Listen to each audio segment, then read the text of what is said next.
नमस्कार साथियों, live study Allahabad YouTube channel पे मैं उत्पल मणि त्रिपाठी आप सभी लोगों का स्वागत करता हूं। दोस्तों, रात के 9 बज चुके हैं। 9 बजे का जो आपका सेशन होता है वो आपका टीजीटी, पीजीटी और एलटी ग्रेड की परीक्षा के लिए नागरिक शास्त्र का प्रैक्टिस सेशन होता है। नियमित रूप से 9 बजे मैं आप लोगों के बीच जो है उपस्थित हो जाता हूं, 9 से 9:15 के बीच में। कभी कभार जो है दोस्तों थोड़ा बहुत विलंब होता है, तो आप लोग जो है उसके लिए मैनेज करिएगा। 9 से 9:15 के बीच में हम लोग जो है क्लास को शुरू कर देते हैं। तो यदि आपका सब्जेक्ट नागरिक शास्त्र है तो आप हमारे साथ जो है रात के 9 बजे जुड़िए। 9 बजे आप लोगों को राजनीति शास्त्र या नागरिक शास्त्र के प्रश्नों को मैं लेके उपस्थित होता हूँ। इस समय हम लोग जो है भारतीय संविधान को जो है वो लेके चल रहे हैं। भारतीय संविधान की आज हमारी 10वीं क्लास है और हम लोग जो है भारतीय संविधान को कवर करने का प्रयास कर रहे हैं। 15 क्लास में हम लोग इसको कंप्लीट करेंगे। तो आप लोग जो है 10वीं क्लास आज आप लोग देखेंगे दोस्तों। उसके बाद हम लोग बात करें तो आप लोग जो है यदि इस सेशन का मेंबरशिप लेना चाहते हैं तो उसके लिए आप लोगों को 250 रुपए का शुल्क निर्धारित किया गया है।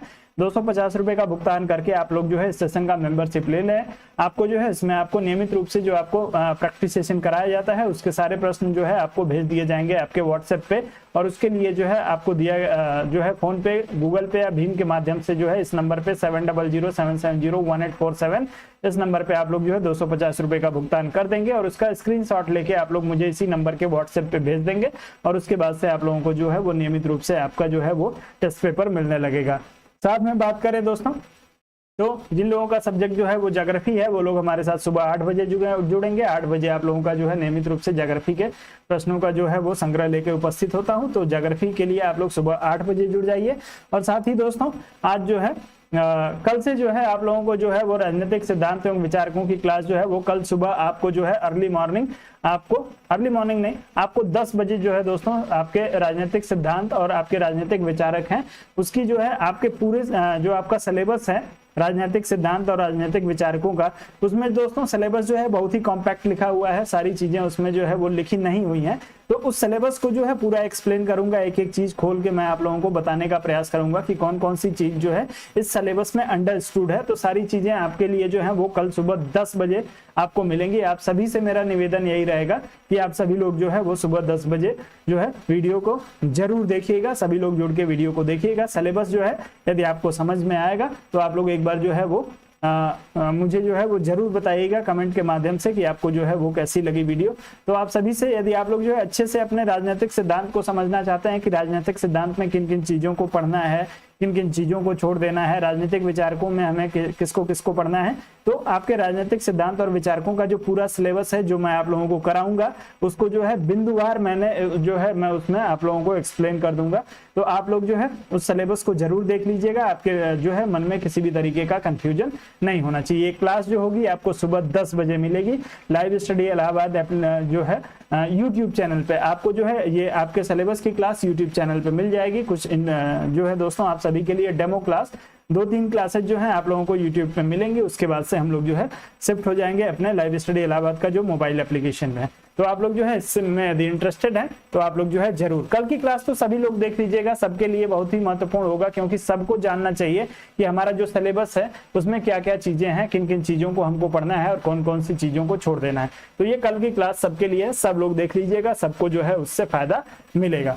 चलिए अब हम लोग जो है आज की क्लास की तरफ बढ़ेंगे और आज के सेशन के पहले प्रश्न को हम लोग यहाँ पे उठाएंगे। और उससे पहले आप लोगों के कमेंट को ले लेता हूँ। सभी लोगों को एक ही साथ गुड इवनिंग, नमस्कार। तो आप सभी लोग जो है हमारे साथ जुड़ चुके हैं और अब आप लोग जो है दोस्तों प्रश्नों का उत्तर करने का प्रयास करेंगे। हम लोग तेजी से थोड़ा चलेंगे दोस्तों। प्रश्न जो है आप लोगों को आपके सामने आ चुका है। आप लोग प्रश्न को पढ़ेंगे और 30 सेकंड के अंदर आप सभी लोग उत्तर करने का प्रयास करेंगे। ज्यादा समय आप लोग नहीं लेंगे दोस्तों। आपको दिया है भारत में उच्चतम न्यायालय का उद्घाटन तिथि किस तिथि में हुआ था, आप लोग बताएंगे। उच्चतम न्यायालय का उद्घाटन या सुप्रीम कोर्ट का उद्घाटन जो है वो किस तिथि को हुआ है, सब लोग कमेंट करेंगे और तेजी से कमेंट करेंगे दोस्तों। जितनी तेजी से आप लोग उत्तर भेजेंगे उतनी तेजी से मैं आगे बढ़ूंगा। चलिए 30 सेकंड के अंदर सभी लोग उत्तर करेंगे दोस्तों इस प्रश्न के लिए।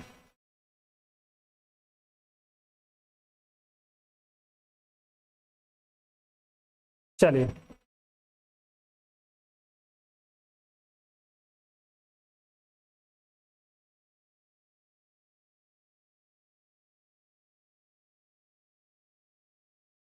चलें, सब लोग उत्तर करेंगे। तो दोस्तों इस प्रश्न में जो है आप लोगों का उत्तर जो है 28 जनवरी 1950 के लिए आ रहा है। जो लोग इसमें 28 जनवरी 1950 की बात करेंगे उनका उत्तर जो होगा बिल्कुल सही हो जाएगा। आपके सुप्रीम कोर्ट का उद्घाटन जो हुआ था वो 28 जनवरी 1950 को हुआ था। तो आपका बी विकल्प जिन लोगों ने चुना होगा उन सभी का उत्तर सही हो जाएगा।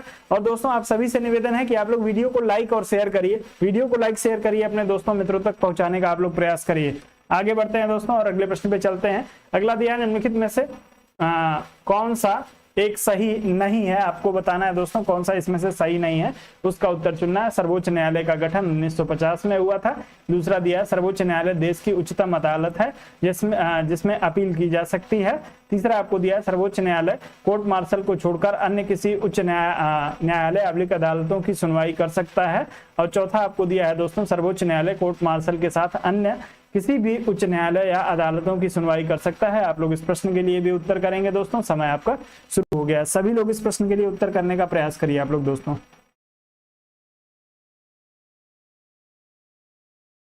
चलें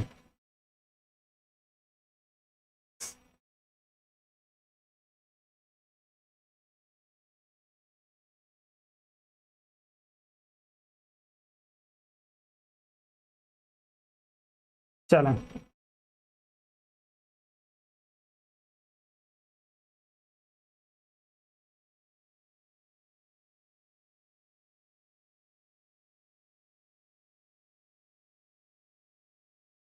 तो इस प्रश्न में जो है कुछ लोग सी विकल्प की बात कर रहे हैं, कुछ लोग डी विकल्प की बात कर रहे हैं।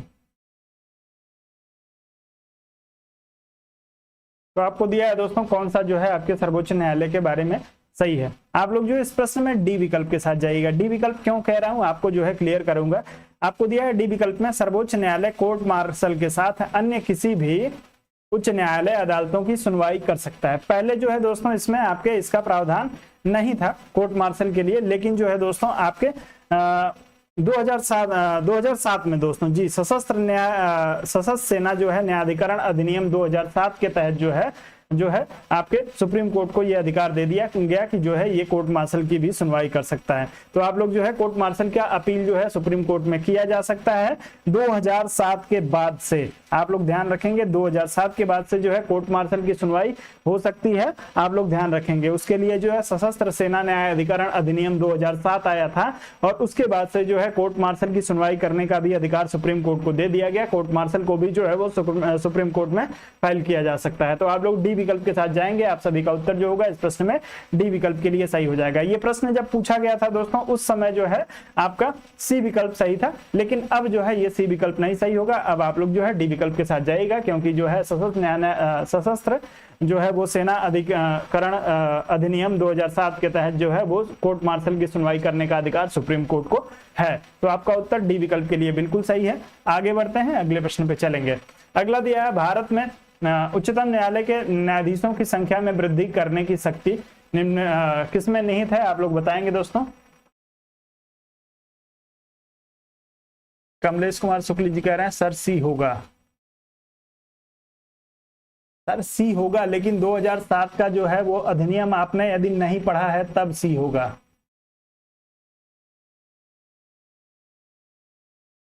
क्वेश्चन में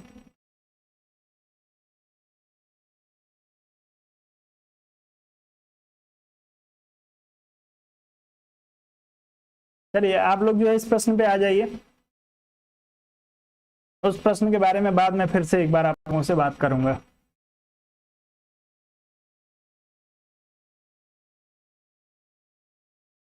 दो 2007 का जो सशस्त्र जो है वो सशस्त्र सेना न्यायाधिकरण अधिनियम 2007 है। एक बार जो कमलेश जी आप उसको पढ़िएगा, उसमें स्पष्ट लिखा हुआ है कि जो है कोर्ट मार्शल की सुनवाई सुप्रीम कोर्ट कर सकता है। आप सभी लोग इस प्रश्न का उत्तर करिए। तो आपके जो है उच्चतम न्यायालय के न्यायाधीशों की संख्या वृद्धि करने का अधिकार जो है दोस्तों किसको है, आपको जो है आप सभी का उत्तर बी विकल्प के लिए आ रहा है। आप लोग इसमें संसद की बात कर रहे हैं तो आपका उत्तर जो होगा बिल्कुल सही हो जाएगा। आप लोग बताएंगे दोस्तों वर्तमान में जो है वो उच्चतम न्यायालय के न्यायाधीशों की संख्या कितनी है, आप सभी लोग उत्तर करके बताएंगे वर्तमान में संख्या कितनी है, कुल संख्या जो है कितनी हो गई है न्यायाधीशों की। चलिए उत्तर आ गया है, कनक जी का उत्तर आया है। तो आप लोग जो है दोस्तों याद रखेंगे 33 + 1, 33 अन्य न्यायाधीश और एक मुख्य न्यायाधीश आपका होगा। आप लोग इस चीज को ध्यान रखिएगा, आपसे पूछा जा सकता है। चलिए, तो 33 + 1 आप लोग ध्यान रखेंगे। और संसद के द्वारा जो है इनकी संख्या में वृद्धि करने का अधिकार किया गया है। जब सुप्रीम कोर्ट की शुरुआत हुई थी दोस्तों, तो जो है आपके 7 न्यायाधीशों से हुई थी। चलिए बात करते हैं दोस्तों आपके इस प्रश्न में बी विकल्प की। आपका बी विकल्प बिल्कुल सही है। आगे बढ़ते हैं, अगले प्रश्न पे चलेंगे। अगला दिया है, सर्वोच्च न्यायालय का न्यायाधीश अपना पद त्याग सकता है त्यागपत्र लिखकर। जो है किसको त्यागपत्र लिख के अपना पद त्याग करेगा दोस्तों? मुख्य न्यायाधीश को, राष्ट्रपति को, प्रधानमंत्री को या विधि मंत्री को। चारों में से किसी एक का चुनाव करिए, तेजी से उत्तर करिएगा। चलिए,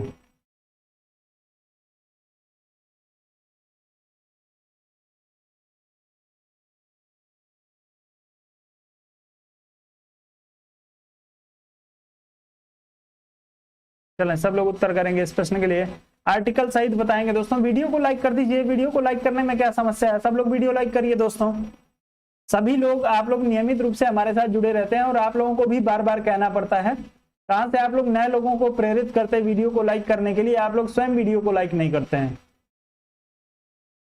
हमारे साथ किसी का कोई मुकदमा कोई विवाद तो है नहीं। चलिए सब लोग दिल खोल के लाइक करिए दोस्तों। अनुच्छेद बताइए आप लोग, किस अनुच्छेद के तहत जो है वो, किस अनुच्छेद में इस बात का उल्लेख किया गया है कि आपके राष्ट्रपति को जो है वो त्यागपत्र दे सकता है राष्ट्रपति, माफ करिएगा, न्यायाधीश सर्वोच्च न्यायालय का। चलें, तो दोस्तों आप लोग इस प्रश्न में यदि बी विकल्प की बात कर रहे हैं तो राष्ट्रपति महोदय को जो है ये अपना त्यागपत्र सौंपेंगे। लिखित और हस्ताक्षर सहित जो है त्यागपत्र ये अपना राष्ट्रपति को सौंपते हैं। और इस प्रश्न के लिए जो है कुबेर सिंह जी का उत्तर आया है 127 के लिए। बाकी लोग भी कमेंट करेंगे दोस्तों। सपना जी का भी उत्तर बी विकल्प, सबका उत्तर बी विकल्प के लिए आया है। अनुच्छेद आप लोग बताइए दोस्तों, अनुच्छेद बताइए आप सभी लोग, किस अनुच्छेद में इस बात का उल्लेख किया गया है कि न्यायाधीश अपना पद त्यागेगा त्यागपत्र के माध्यम से, किसको देके? आप लोग उत्तर करेंगे इस प्रश्न के लिए।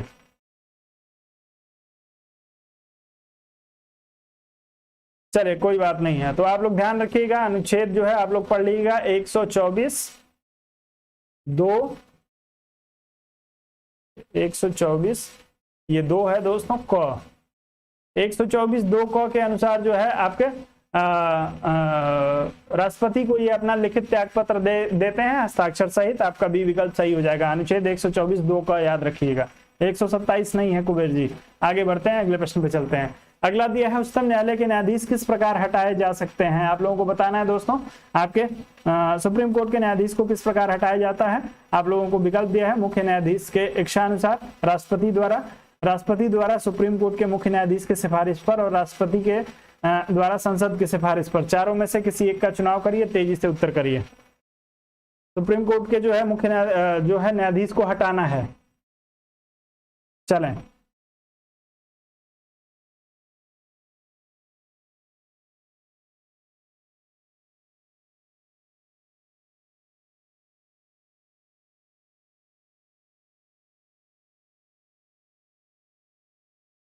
चलें अनुच्छेद सहित बताइएगा आप सभी लोग, किस अनुच्छेद में उसको हटाने की बात की गई है? अनुच्छेद भी आप लोग जो है दोस्तों, इन सब चीजों के लिए अनुच्छेद आप सभी को याद होना चाहिए। अनुच्छेद भी आप लोगों से पूछा जा सकता है।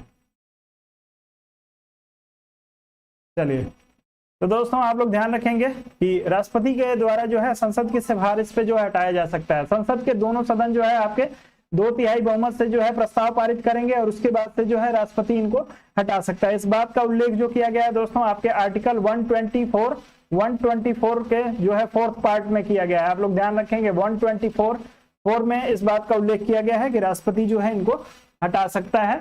किसके माध्यम से? संसद की सिफारिश के माध्यम से। और आप लोग एक चीज ध्यान रखिएगा दोस्तों, महाभियोग का प्रयोग जो है वो न्यायाधीशों के लिए नहीं किया जाता है। सामान्यतः कई बार जो है आपसे महाभियोग भी दे दिया रहता है, कई बार प्रश्न भी पूछा गया है, लेकिन दोस्तों महाभियोग का प्रयोग जो है वो सिर्फ और सिर्फ राष्ट्रपति के लिए होता है, न्यायाधीश के लिए नहीं होता। इस चीज को आप लोग ध्यान रखेंगे। आपका उत्तर जो होगा वो डी विकल्प के लिए सही हो जाएगा।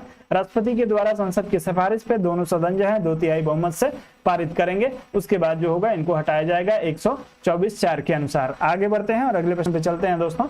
अगला दिया है, सर्वोच्च न्यायालय में सेवानिवृत्ति की आयु है। आप लोग जो है सेवानिवृत्ति की आयु आप लोग सभी लोग बताएंगे दोस्तों सर्वोच्च न्यायालय की। चलिए 62 वर्ष, 63 वर्ष, 64 वर्ष और 65 वर्ष, किसी एक का चुनाव कर लीजिए तेजी से।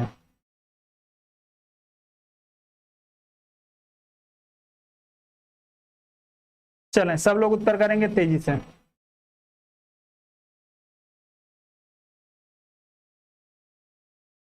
सर्वोच्च न्यायालय में सेवानिवृत्ति की आयु है? इस प्रश्न के लिए इतना सोचने की जरूरत नहीं है, सभी लोग उत्तर करें इस प्रश्न के लिए।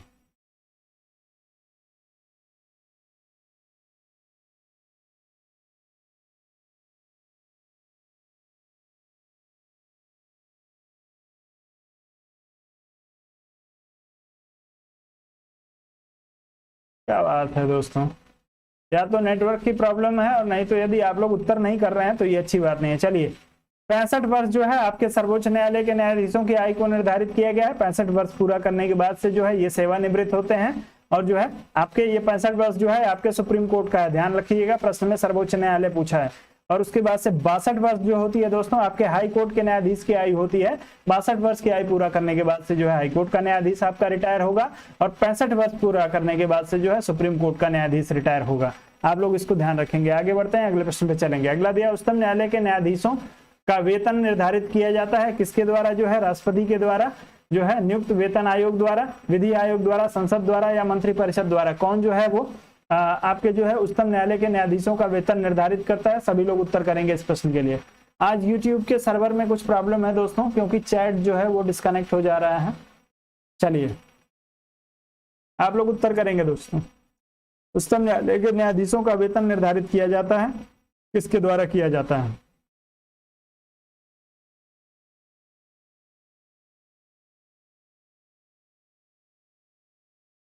चलें, तो जो लोग दोस्तों इस प्रश्न में जो है सी विकल्प का चुनाव करेंगे उन सभी का उत्तर जो होगा बिल्कुल सही हो जाएगा। भारतीय संविधान के अनुच्छेद 125(1) अनुच्छेद 125(1) को आप लोग ध्यान रखेंगे। 125(1) के अनुसार जो है संसद द्वारा बनाई गई विधि के अनुसार जो है आपके जो है उच्चतम न्यायालय के न्यायाधीशों का वेतन निर्धारित किया जाता है। तो आप लोग जो है 125(1) को जरूर ध्यान रखिएगा। अनुच्छेद 125(1) में जो है संसद के द्वारा इसको निर्धारित किया जाता है। चलिए, संसद के द्वारा बनाई गई विधि के अनुसार जो है ये निर्धारित होता है आपके उच्चतम न्यायालय के जो है न्यायाधीशों का वेतन। सी विकल्प जो होगा बिल्कुल सही है। आगे बढ़ते हैं, अगले प्रश्न पे चलेंगे।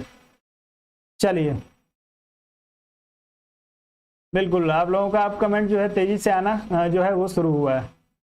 चलिए बिल्कुल, सभी लोगों से निवेदन है दोस्तों, वीडियो को आप लोग लाइक कर दीजिए। वीडियो को लाइक करने में आप लोग बिल्कुल संकोच ना करें। सभी लोग वीडियो को लाइक करिए दोस्तों। मेरे और आपके बीच में कोई विवाद नहीं है। आप लोग जो है मेरे लिए थोड़ा सा अपनी जो है वो प्रेम भावना को प्रदर्शित करिए और वीडियो को आप सभी लोग लाइक करिए। मेरे उत्साहवर्धन के लिए आप सभी से निवेदन है, वीडियो को आप सभी लोग लाइक करें। प्रश्न को ज्यादा ही छोटा करना पड़ जाएगा लग रहा है। चलिए प्रश्न को दो पार्ट में पढ़ते हैं और उसके बाद से पहला दिया दोस्तों, प्रश्न आपसे दिया, भारत के उच्चतम न्यायालय की स्वायत्तता की रक्षा है तो क्या प्रावधान है? आप लोग प्रश्न को यदि आप लोग अच्छे से समझ पा रहे हैं तो आपसे जो है आगे प्रश्न को आगे बढ़ाऊं। चलिए विभव सिंह जी नमस्कार।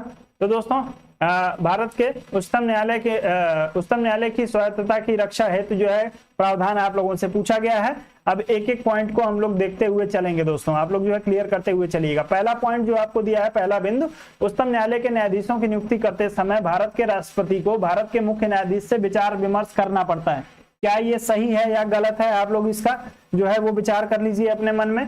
दूसरा दिया है दोस्तों आपको कि उच्चतम न्यायालय के न्यायाधीशों को केवल भारत के मुख्य न्यायाधीश द्वारा हटाया जा सकता है। तीसरा दिया है दोस्तों कि न्यायाधीशों का वेतन भारत की संचित निधि पर आरोपित होता है जिस पर विधानमंडल को अपना मत नहीं देना होता है। और चौथा आपको दिया है दोस्तों कि भारत में उच्चतम न्यायालय के अफसरों और कर्मचारियों की सभी नियुक्तियां सरकार द्वारा भारत के मुख्य न्यायाधीश से विचार विमर्श के पश्चात की जाती हैं। अब आपको बताना है दोस्तों कि कौन कौन सा जो है आपका इसमें प्रश्न में सही हो जाएगा। आप लोग अपना उत्तर सभी लोग इस प्रश्न के लिए करिएगा तेजी से। चलें, चलिए पहला विकल्प एक बार फिर से आप लोगों को दिखा देता हूं। पहला और दूसरा दिया, उच्चतम न्यायालय के न्यायाधीशों की नियुक्ति करते समय भारत के राष्ट्रपति को भारत के मुख्य न्यायाधीश से विचार विमर्श करना पड़ता है। क्या ये सही है या नहीं है? उसके बाद से दो है, उच्चतम न्यायालय के न्यायाधीशों को केवल भारत के मुख्य न्यायाधीश हटा सकते हैं। और तीसरा दिया है, न्यायाधीशों का वेतन भारत की संचित निधि पर आरोपित होता है जिस पर जो है विधानमंडल को अपना मत नहीं देना होता है। आप लोग उत्तर करेंगे इस प्रश्न में। जैसा कि मैं देख पा रहा हूं आप लोगों का उत्तर आ रहा है। बहुत सारे लोगों ने जो है इसमें जी, चलिए कोई बात नहीं है, प्रॉब्लम हो सकती है थोड़ा बहुत, तो आप लोग उत्तर करेंगे दोस्तों इस प्रश्न के लिए। चलिए तो मैं आपको क्लियर कर देता हूं दोस्तों, आप लोग ध्यान रखिएगा। एक एक बिंदु को क्लियर करते हुए चलता हूं। आपका जो पहला स्टेटमेंट दिया है दोस्तों कि उच्चतम न्यायालय के न्यायाधीशों की नियुक्ति करते समय जो है वो राष्ट्रपति को मुख्य न्यायाधीश से परामर्श करना पड़ता है, बिल्कुल यहाँ पे सही दिया है। दूसरा दिया है उच्चतम न्यायालय के न्यायाधीशों को केवल जो है भारत के मुख्य न्यायाधीश द्वारा हटाया जा सकता है, ऐसा नहीं है दोस्तों। उच्चतम न्यायालय के न्यायाधीशों को हटाने के लिए जो है संसद के दोनों सदनों को 2/3 बहुमत से जो है वो पारित करना पड़ता है और उसके बाद से जो है आपके प्रेसिडेंट के द्वारा, राष्ट्रपति के द्वारा हटाया जाता है। उसके बाद से दिया है दोस्तों कि न्यायाधीशों के वेतन न्यायाधीशों का वेतन भारत की संचित निधि पर आरोपित होता है, जिस पर जो है विधानमंडल को अपना मत नहीं देना होता है। तो दोस्तों आप सभी को पता है कि न्यायाधीशों का जो वेतन है वो आपके भारत की संचित निधि पे आरोपित होता है, और हाईकोर्ट के न्यायाधीशों का पेंशन जो होता है वो संचित निधि पे जो होता है वो भारित होता है। बाकी सुप्रीम कोर्ट के न्यायाधीशों का वेतन और पेंशन दोनों जो होता है वो आपके संचित निधि पे भारित होता है, आप लोग ध्यान रखेंगे। और इस पे जो है दोस्तों इस पे वोटिंग नहीं हो सकती है, मतदान नहीं हो सकती है, आप लोग इसको ध्यान रखिएगा। तो इसमें जो होगा आपका 1 और 3 विकल्प जो होगा, ये 2 विकल्प आपके सही हो जाएंगे। यदि आप जो है इसमें ए विकल्प का चुनाव कर रहे हैं तो आपका उत्तर जो होगा बिल्कुल सही हो जाएगा, आप लोग ध्यान रखिएगा। और चौथा विकल्प जो आपको दिया है दोस्तों ये भी गलत है, क्योंकि इसमें दिया है भारत के उच्चतम न्यायालय के अफसरों और कर्मचारियों की सभी नियुक्तियां भारत सरकार द्वारा भारत के मुख्य न्यायाधीश से विचार विमर्श के पश्चात ही की जाती हैं। उसके जो न्यायालय के जो आपके अधिकारी जो कर्मचारी हैं उसके लिए जो है न्यायाधीश से जो है वो परामर्श की सरकार को आवश्यकता नहीं है, उसके लिए अलग से विज्ञप्ति देके और जो है ये भर्तियां ले ली जाती हैं। तो आपका उत्तर ए विकल्प के लिए ही सही होगा, सभी लोग ए विकल्प के साथ जाइएगा। आगे बढ़ते हैं और अगले प्रश्न पे चलते हैं। अगला प्रश्न आप लोगों के सामने है दोस्तों, इसको फिर से जो है मुझे एडजस्ट करना पड़ेगा। चलिए अब आपको जो है प्रश्न ठीक से दिखाई दे रहा है, तो आप लोग उत्तर करेंगे। भारत के सर्वोच्च न्यायालय के कार्यवाहक मुख्य न्यायाधीश की नियुक्ति करता है। कार्यवाहक मुख्य न्यायाधीश की नियुक्ति किसके द्वारा की जाती है? सर्वोच्च न्यायालय का मुख्य न्यायाधीश इसे नियुक्त करता है। प्रधानमंत्री, राष्ट्रपति या जो है आपका विधि मंत्री, चारों में से एक का चुनाव करिएगा और तेजी से उत्तर करिएगा दोस्तों। चलिए कार्यवाहक मुख्य न्यायाधीश के लिए आप लोगों का उत्तर आना चाहिए। अनुच्छेद सहित बताइएगा, इसमें जो है अनुच्छेद ही का पूरा खेल है, बाकी तो सब लोग जानते हैं कि राष्ट्रपति के द्वारा जो है वो कार्यवाहक जो है वो न्यायाधीश नियुक्त किया जाएगा। अनुच्छेद आप लोग बताइए, मेरा कंसर्न आप लोगों से अनुच्छेद है। चलें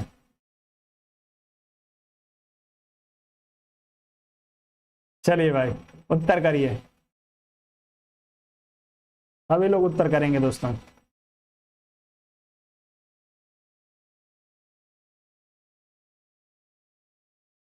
चलें तो आप लोगों का उत्तर आ रहा है दोस्तों, जय दिलजले जी का उत्तर आ रहा है। बड़ा खतरनाक नाम रखा है आपने, जय दिलजले।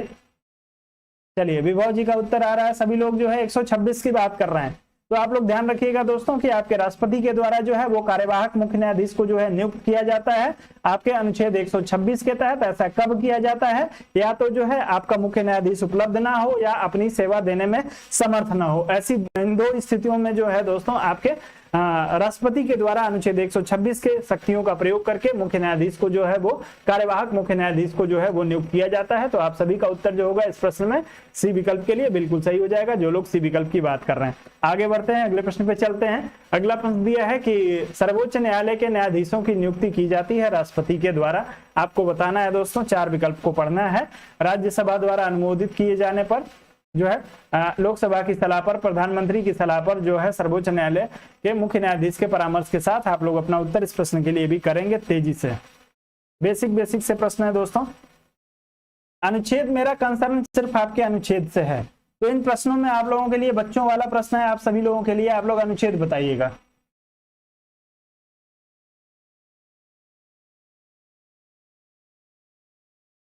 चलें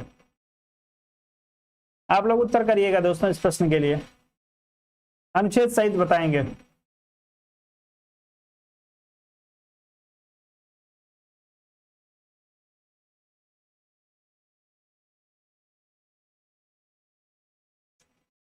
चलें तो दोस्तों आप सभी को पता है कि सर्वोच्च न्यायालय के मुख्य न्यायाधीश से परामर्श करके दोस्तों, तो आप सभी को जो है राष्ट्रपति के लिए आप लोग को ध्यान रखना है, सर्वोच्च न्यायालय के मुख्य न्यायाधीश से परामर्श किया जाता है। और अनुच्छेद जो है आपका दोस्तों 124(2), आप लोग जो 124(2) को याद रखेंगे, आपको जो है कहीं कोई समस्या नहीं होगी। आर्टिकल 124 सब आर्टिकल 2 में इस चीज का उल्लेख किया गया है कि सर्वोच्च न्यायालय के मुख्य न्यायाधीश के परामर्श के साथ। वर्तमान स्थिति जो है दोस्तों आप लोग ध्यान रखिएगा, इसमें जो है 4 अन्य वरिष्ठ न्यायाधीशों को भी शामिल किया जाता है। इन 4 अन्य न्यायाधीशों को का भी जो वो परामर्श है वो इसमें शामिल है। तो यदि कभी आपको दे देता है कि मुख्य न्यायाधीश के साथ 4 अन्य वरिष्ठ न्यायाधीशों का परामर्श आवश्यक है, तो आप लोग बिल्कुल घबराइएगा नहीं, 4 न्यायाधीशों का परामर्श जो है वो लिया जाता है। 1998 में जो है ये आपके एक निर्णय के द्वारा इसको जो है वो ऐसा किया गया है। तो आपका मुख्य न्यायाधीश और 4 अन्य न्यायाधीश जो होंगे वो जो वरिष्ठ न्यायाधीश हैं, जिसको कोलेजियम व्यवस्था कहा जाता है, आप सभी लोग जो है उसको जानते होंगे। तो इसको सामान्य भाषा में समझिए कि सर्वोच्च न्यायालय के मुख्य न्यायाधीश 4 न्यायाधीशों के साथ विचार विमर्श करके और राष्ट्रपति को जो है ये बताते हैं। तो आप लोग इसको ध्यान रखेंगे, आपका उत्तर डी विकल्प के लिए सही हो जाएगा। अनुच्छेद 124(4) याद रखेंगे, माफ करिएगा 124(2). आगे बढ़ते हैं, अगले प्रश्न पे चलेंगे। अगला दिया है दोस्तों कि सर्वोच्च न्यायालय में तदर्थ न्यायाधीशों की नियुक्ति होती है। तदर्थ न्यायाधीशों की नियुक्ति के लिए आप लोग उत्तर करेंगे, आपको कतिपय न्यायाधीश दीर्घकालीन अवकाश पर जाते हैं, ऐसी अवस्था में किया जाएगा, या अस्थायी नियुक्ति के लिए कोई उपलब्ध नहीं होता है, ऐसी अवस्था में किया जाएगा, या न्यायालय के समक्ष लंबित वादों की जो है असाधारण वृद्धि होती है, ऐसी अवस्था में किया जाएगा, न्यायालय के किसी सत्र के लिए न्यायाधीशों का कोरम नहीं होता है तब किया जाता है। आपको बताना है तदर्थ न्यायाधीशों की नियुक्ति कब की जाती है। तदर्थ न्यायाधीशों के लिए आप लोगों को उत्तर करना है, तेजी से उत्तर करिएगा। चलें, सब लोग उत्तर करेंगे इस प्रश्न के लिए दोस्तों।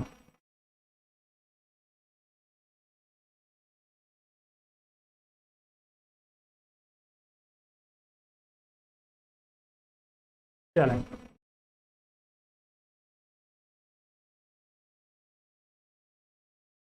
अनुच्छेद संहिता, जी बिल्कुल, जो लोग अनुच्छेद बता रहे हैं मन खुश हो जा रहा है आप लोगों को देख के। चलें दोस्तों,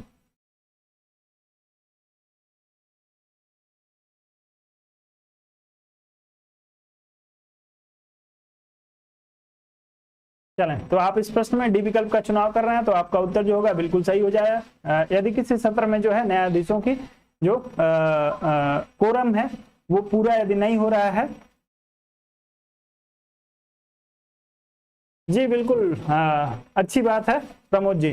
तो दोस्तों यदि कोरम नहीं पूरा होता है तो ऐसी स्थिति में जो है वो राष्ट्रपति जो है वो क्या करता है, तदर्थ न्यायाधीश की नियुक्ति करता है। आप लोग इसमें ध्यान रखेंगे, आपका डी विकल्प जो होगा वो बिल्कुल सही हो जाएगा। अनुच्छेद आप लोगों का बिल्कुल इसमें जो है 127 के लिए आया है, तो आप लोग ध्यान रखेंगे तदर्थ न्यायाधीश जो है आपका 127, थोड़ा सा स्पेसिफिक करेंगे तो 27(1) आप लोग पढ़ लेंगे, आपको जो है ये मिल जाएगा। तदर्थ न्यायाधीशों की नियुक्ति का जो प्रावधान है वो आपको 127(1) में दिया है। आगे बढ़ते हैं और अगले प्रश्न पे चलते हैं दोस्तों। अगला प्रश्न दिया है कि भारतीय संविधान में तदर्थ न्यायाधीशों की नियुक्ति का प्रावधान है आपके सर्वोच्च न्यायालय में, उच्च न्यायालयों में, जनपद तथा सत्र न्यायालय में और उपरोक्त सभी में चारों में से किसी एक का चुनाव करिए और तेजी से उत्तर करिएगा।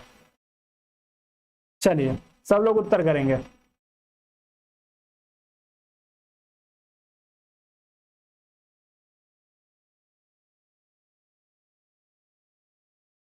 चलें, उत्तर करें तेजी से आप सभी लोग दोस्तों।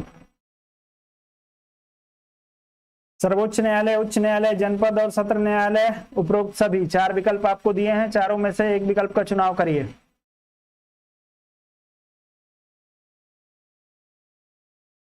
चलिए, बिल्कुल आप सभी लोगों का उत्तर जो है वो आ रहा है, सिर्फ जो है वो सुप्रीम कोर्ट के लिए जो तदर्थ न्यायाधीश जो है वो आपके जो है गुणपूर्ति न होने की अवस्था में जो है सिर्फ सुप्रीम कोर्ट में जो है तदर्थ न्यायाधीशों की नियुक्ति होती है, अन्य कहीं पे भी इनकी नियुक्ति नहीं होती है, हाई कोर्ट में भी नहीं होती है। आगे बढ़ते हैं, अगले प्रश्न पे चलेंगे। अगला प्रश्न दिया है सर्वोच्च न्यायालय के उस मंडल में जो सर्वोच्च न्यायालय के जजों की नियुक्ति की अनुशंसा से संबंधित है में सर्वोच्च न्यायालय के मुख्य न्यायाधीश के अतिरिक्त कुछ अन्य न्यायाधीश होते हैं, ऐसे न्यायाधीश जो इस मंडल के सदस्य होते हैं की संख्या है। आप लोगों को उत्तर करना है 3, 4, 5 और 6 आपको विकल्प दिया है, चारों में से किसी एक विकल्प का चुनाव करिए और तेजी से उत्तर करिएगा। प्रश्न को आप समझ के उत्तर कर सकते हैं। अभिषेक जी का उत्तर आ गया है 1+4 के लिए, बाकी लोग भी उत्तर करेंगे दोस्तों। पहले ही मैंने आप लोगों को बता दिया था कि जो कोलेजियम सिस्टम है दोस्तों, या जो न्यायाधीशों के नियुक्ति की जो प्रक्रिया है उसमें जो राय ली जाती है वो आपके मुख्य न्यायाधीश के साथ जो है वो 4 वरिष्ठ न्यायाधीशों की भी राय ली जाती है। तो आपका बी विकल्प इस प्रश्न में बिल्कुल सही हो जाएगा। आप लोग इस प्रश्न में बी विकल्प के साथ ही जाइएगा। कुल 5 लोगों की राय जो है, तो मैंने 4 बताया था, अभी भी 4 ही बता रहा हूं प्रमोद जी। चलिए, न्यायाधीश के साथ जो है 4 वरिष्ठ न्यायाधीशों को जो है शामिल किया जाता है। तो आपका उत्तर बी विकल्प के लिए सही हो जाएगा। पहले यदि कुछ गलत बता दिया था क्या मैंने जी, 98 में जो है इसको लाया गया था। चलिए आगे बढ़ते हैं। अगला प्रश्न दिया है दोस्तों, उच्चतम न्यायालय में संविधान के निर्वाचन से संबंधित मामले की सुनवाई करने के लिए जो है न्यायाधीशों की संख्या कम से कम कितनी होनी चाहिए। चलिए आप लोग उत्तर करेंगे। संविधान के निर्वाचन से संबंधित मामले की सुनवाई करने के लिए न्यायाधीशों की संख्या कम से कम कितनी होनी चाहिए। आपको 10, 9, 7 और 5 दिया है, चारों में से किसी एक के लिए उत्तर आप लोग करेंगे। चलिए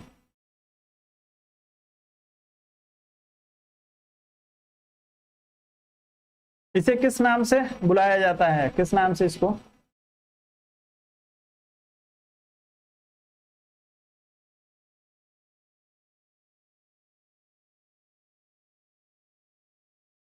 चलिए तो न्यूनतम जो है आपके 5 सदस्यों से जो है ये आपके संविधान से संबंधित जो है वो कोई मामला है। जी बिल्कुल, कॉन्स्टिट्यूशनल बेंच इसको कहा जाता है या संवैधानिक पीठ कहा जाता है। तो आप लोगों से यदि पूछ दे कि संवैधानिक पीठ में जो है न्यूनतम न्यायाधीशों की संख्या कितनी होती है, तो आप लोग बिल्कुल कंफ्यूज नहीं होंगे। या कॉन्स्टिट्यूशनल बेंच आपसे पूछ दे तो आप लोगों को कंफ्यूज होने की जरूरत नहीं है। संवैधानिक मामले में या आपके जो है जो आपकी कॉन्स्टिट्यूशनल बेंच है या आपको जो है संवैधानिक पीठ है, इसमें कम से कम जो आपके न्यायाधीशों की संख्या होगी वो आपके 5 होगी। आप लोग ध्यान रखिएगा, इससे कम के साथ जो है वो इस मामले पे सुनवाई नहीं की जा सकती है। चलिए आगे बढ़ते हैं। अगला दिया है दोस्तों, केंद्र और राज्यों के बीच होने वाले विवादों का निर्णय करने की भारत के उच्चतम न्यायालय की शक्ति किसके अंतर्गत आती है। आप लोग बताएंगे दोस्तों। चलिए प्रमोद जी, सारे प्रश्न आएंगे दोस्त, प्रश्न छोड़ूंगा नहीं।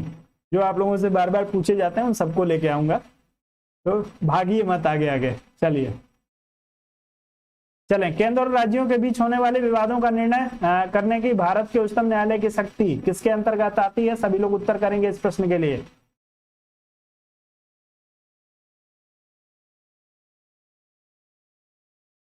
अनुच्छेद सहित बताइएगा आप लोग।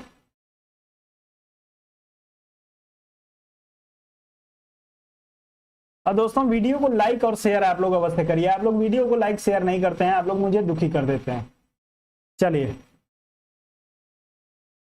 तो दोस्तों, आपके केंद्र और राज्य के बीच यदि कोई डिस्प्यूट होता है तो इसके लिए जो है आपके भारतीय संविधान के अनुच्छेद 131 में प्रावधान किया गया है। अनुच्छेद 131 को आप लोगों ने यदि ध्यान से पढ़ा होगा तो उसमें जो है मूल अधिकारिता की बात की गई है। और केंद्र और राज्यों के बीच जो डिस्प्यूट होता है वो जो है आपके जो है वो मूल अधिकारिता के क्षेत्र में आता है। आप लोग इस प्रश्न में सी विकल्प का चुनाव कर रहे हैं, तो आप सभी का उत्तर जो होगा वो बिल्कुल सही हो जाएगा। इस पे ज्यादा बात इसलिए नहीं करूंगा क्योंकि इसी से संबंधित जो अगला प्रश्न भी है। तो पहले आगे बढ़ते हैं, अगले प्रश्न पे चलते हैं, फिर देखते हैं। तो आपको दिया है दोस्तों, उच्चतम न्यायालय द्वारा आज तक की दूसरी सबसे बड़ी खंडपीठ आप लोगों से पूछी है दोस्तों। दूसरी सबसे बड़ी खंडपीठ किस केस में बनी थी? पहली और दूसरी आप सभी लोग दोनों बता दीजिए मुझे। आपको दिया है Golaknath case, Minerva mill case, जो है बैंक नेशनलाइजेशन केस और जो है टीएम पाई फाउंडेशन केस। आप लोग जो है तेजी से उत्तर करेंगे दूसरी सबसे बड़ी खंडपीठ के लिए। पहली और दूसरी खंडपीठ में जो है कितना था? अयोध्या मामले में जो है वो न्यायाधीशों की संख्या कितनी थी? आप लोग अयोध्या मामले के लिए जिस खंडपीठ का गठन किया गया था उसमें जो है वो कितने न्यायाधीशों की संख्या थी? चलें, बहुत ही बढ़िया, आप सभी लोगों का उत्तर आ रहा है इस प्रश्न के लिए।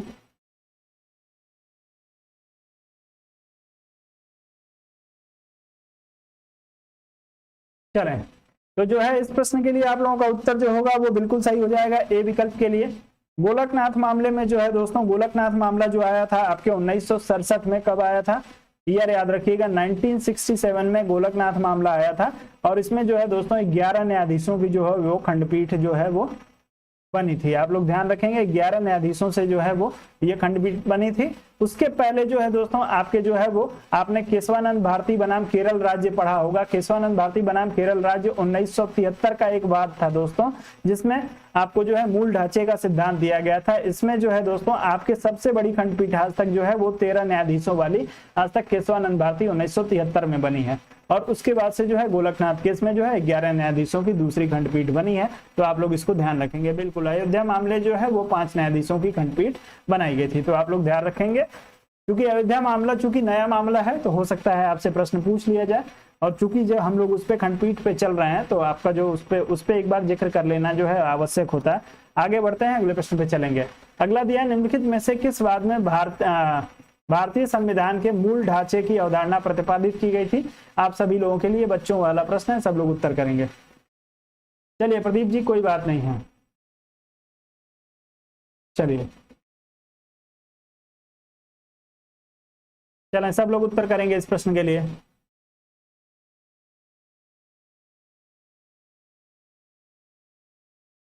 मूल ढांचे की अवधारणा प्रतिपादित की गई थी, उत्तर करेंगे सभी लोग।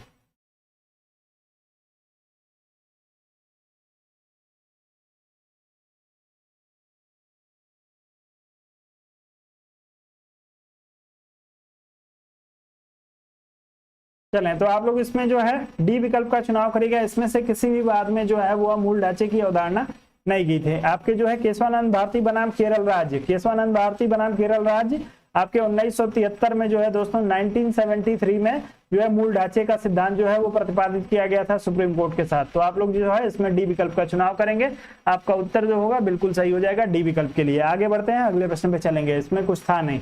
अगला प्रश्न दिया है, निम्नलिखित में से किस वाद में उच्चतम न्यायालय ने यह धारणा व्यक्त की कि मूल अधिकार व्यक्ति को जैसे उसे सबसे अच्छा लगे उस तरह अपनी जिंदगी की रूपरेखा तैयार करने के लिए सक्षम बनाते हैं? ये निर्णय जो है आपको किस वाद में देखने को मिलेगा? आपको जो दिया है इंदिरा गांधी बनाम राज नारायण, गोलकनाथ बनाम जो है पंजाब स्टेट बैंकों के राष्ट्रीयकरण का मामला, या अजहर बनाम जो है म्युनिसिपल कॉर्पोरेशन। आप लोग तेजी से इस प्रश्न के लिए उत्तर करेंगे। इस प्रश्न में मूल अधिकार व्यक्ति को जैसा उसे सबसे अच्छा लगे उस तरह अपनी जिंदगी की रूपरेखा तैयार करने के लिए सक्षम बनाते हैं, इस बात का उल्लेख सुप्रीम कोर्ट ने जो है वो किस बात में किया है?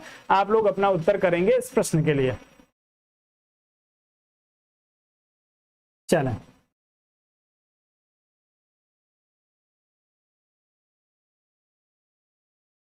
सभी लोग उत्तर करेंगे दोस्तों। इंदिरा गांधी बनाम राजनारायण वाद दिया हुआ है, गोलकनाथ बनाम जो स्टेट ऑफ पंजाब दिया है।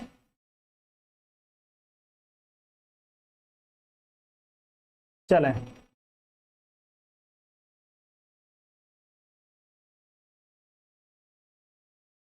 चलिए, तो आप लोग इसमें जो है गोलकनाथ बनाम जो है वो पंजाब, गोलकनाथ स्टेट ऑफ पंजाब वाद में जो है वो सुप्रीम कोर्ट ने ये निर्णय दिया था कि जो मूल अधिकार है दोस्तों, मूल अधिकार को जो है वो परिभाषित करते हुए, इसका दायरा बढ़ाते हुए इन्होंने कहा था कि मूल अधिकार व्यक्ति को जैसा उसे अच्छा लगे उस तरह अपनी जिंदगी की रूपरेखा तैयार करने के लिए सक्षम बनाता है। तो आप लोग इसमें जो है बी विकल्प के साथ जाइएगा, आप लोगों का उत्तर जो होगा वो बी विकल्प के लिए बिल्कुल सही हो जाएगा। अन्य किसी विकल्प का चुनाव आप लोग ना करिए। चलें, गोलकनाथ बनाम पंजाब राज्य में जो है ये आपका मूल अधिकार ने इस बात को, आपके मूल अधिकारों को जो है वो स्पष्ट करते हुए कहा था। चलिए, अगला दिया है, भारतीय संविधान का कौन सा अनुच्छेद संवैधानिक विवाद में सर्वोच्च न्यायालय के अपीलीय क्षेत्राधिकार से संबंधित है? आप लोग उत्तर करेंगे दोस्तों इस प्रश्न के लिए। अपीलीय क्षेत्राधिकार से संबंधित अनुच्छेद आपको बताना है। अनुच्छेद 131, अनुच्छेद 132, अनुच्छेद 134 ए को मिलाकर 132 को पढ़ना, और अनुच्छेद 134 ए को मिलाकर 133 को पढ़ना। आप लोग अपना उत्तर इस प्रश्न के लिए करेंगे। अच्छा प्रश्न है, सब लोग उत्तर करने का प्रयास करेंगे इस प्रश्न के लिए। चलिए,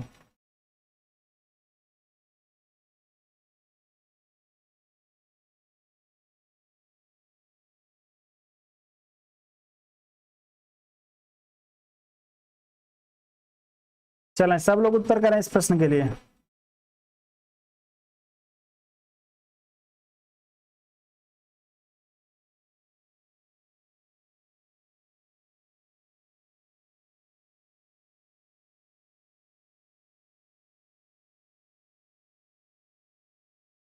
दोस्तों एक बार फिर से आप सभी से मेरा विनम्र निवेदन है कि जिन लोगों ने अभी तक वीडियो को लाइक नहीं किया है, आप लोग वीडियो को लाइक और शेयर कर दीजिए।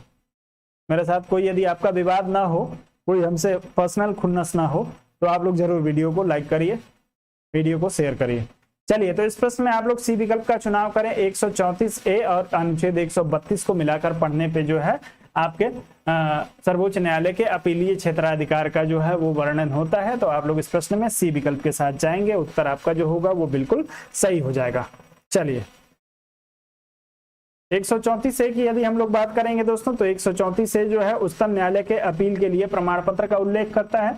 आप सभी लोग उसको ध्यान रखेंगे। और 132 के अनुसार जो है उच्च न्यायालय की सिविल, दांडिक या जो है अन्य कार्यवाही में दिए गए निर्णय, डिग्री या उसके जो है अंतिम आदेश अपीली उच्चतम न्यायालय में उसकी जो है उसको प्रयोग किया जा सकता है। इन सारी चीजों की बात आपके अनुच्छेद 132 में की गई है। तो अनुच्छेद 134A और जो है अनुच्छेद 132 को मिला के जो है इसके अपीलीय क्षेत्राधिकार का जो है वो उल्लेख किया जाता है। तो आप लोग सी विकल्प के साथ जाएंगे तो आपका उत्तर जो होगा सबसे ठीक हो जाएगा। आगे बढ़ते हैं, अगले प्रश्न पे चलेंगे। अगला दिया है, संविधान की व्याख्या से संबंधित सभी विवाद सर्वोच्च न्यायालय के पास लाए जा सकते हैं। इसके प्रारंभिक क्षेत्राधिकार के अंतर्गत, अपीलीय क्षेत्राधिकार के अंतर्गत, परामर्शदात्री क्षेत्राधिकार के अंतर्गत या उपरोक्त में से कोई नहीं। तेजी से उत्तर करिएगा।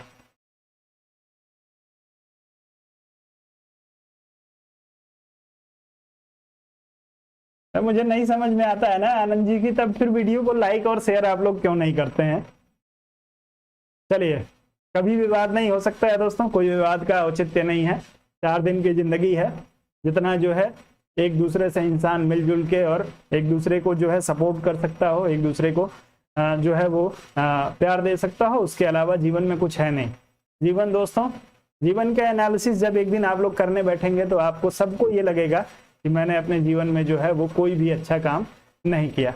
तो यदि आप इस पछतावे से बचना चाहते हैं तो आप जो है कदम कदम पे लोगों का सहयोग करिए। जहां पे आपकी जरूरत हो, जहां पे कोई ऐसा आपको दिखे जिसके सहयोग की आपको जरूरत है, जिस आपके सपोर्ट की उसको जरूरत है, तो आप लोग जो जरूर आप लोग उनका सहयोग करिए, सपोर्ट करिए। जो है जिस रूप से आप सक्षम हो, शारीरिक, मानसिक, आर्थिक, जिस रूप से आप सक्षम है किसी की मदद करने के लिए मदद करिए। बाकी दुनिया में जो है दोस्तों कोई भी चीज शाश्वत नहीं है। आपके द्वारा आपका अच्छा कार्य जो है वही आपके लिए जो है शाश्वत रहेगा। जीवन भर उसको लोग याद रखेंगे। आपके जाने के बाद भी उसको कहेंगे कि फला व्यक्ति ऐसा था, ऐसे ऐसे कार्य वो करता था। तो आप इन सब चीजों को जो है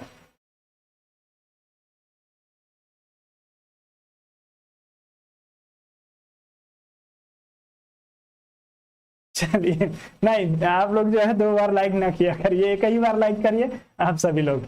चलिए दोस्तों, तो इस प्रश्न में दिया है कि संविधान की व्याख्या से संबंधित सभी विवाद सर्वोच्च न्यायालय के पास लाए जा सकते हैं। आप लोगों को बताना है दोस्तों किसके अंतर्गत लाए जा सकते हैं। चलें, तो आप लोग यदि इस प्रश्न में जो है दोस्तों अपीलीय क्षेत्राधिकार की बात करेंगे तो आप सभी का उत्तर जो होगा बिल्कुल सही हो जाएगा।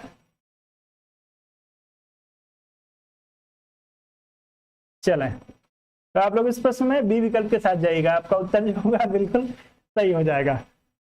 बहुत ही बढ़िया दोस्तों, आगे बढ़ते हैं, अगले प्रश्न पे चलते हैं। निम्नलिखित कथनों पर विचार कर बताइए इनमें से कौन सा एक सही है। चारों कथन को आप लोग पढ़ लीजिए और अपना विचार बताइए। सर्वोच्च न्यायालय केवल मूल क्षेत्राधिकार रखता है, या केवल मूल एवं अपीलीय क्षेत्राधिकार रखता है, या केवल परामर्श संबंधी तथा अपीलीय क्षेत्राधिकार रखता है, या मूल, अपीलीय और परामर्श संबंधी क्षेत्राधिकार रखता है। आप लोग उत्तर करेंगे इस प्रश्न के लिए। और उसके बाद से इस प्रश्न में जो है आप लोग हाई कोर्ट के अनुसार भी एक बार उत्तर कर दीजिएगा। जो है हाई कोर्ट के अनुसार जो आप लोग बता देंगे कि हाई कोर्ट के पास जो है कौन कौन सा क्षेत्राधिकार इसमें से आता है। एक बार आप लोग सुप्रीम कोर्ट के लिए बताइएगा और एक बार जो है आप लोग हाई कोर्ट के लिए बताइएगा। सुप्रीम कोर्ट के लिए आप सभी लोगों का डी विकल्प आ रहा है। आपको मूल, अपीलीय और परामर्श संबंधी क्षेत्राधिकार रखता है। अब आप लोग जो है हाईकोर्ट के लिए बता दीजिए कि हाईकोर्ट जो है इसमें से कौन सा अधिकार रखता है, कौन सा नहीं रखता। चलिए, आप सभी लोगों का उत्तर आ रहा है डी विकल्प के लिए। सोनी सिंह जी का दिल जले, दिल जले भाई एक बार आप अपना नाम बता दीजिए, नाम बता दीजिए। ऐसे आपके नाम से बुलाना मुझे ज्यादा अच्छा लगेगा।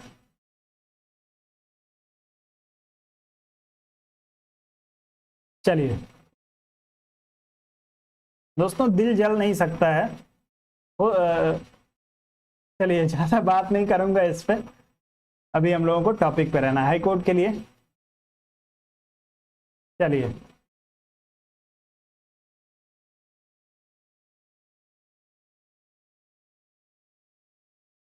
तो हाई कोर्ट के लिए आप लोग उत्तर करिए दोस्तों।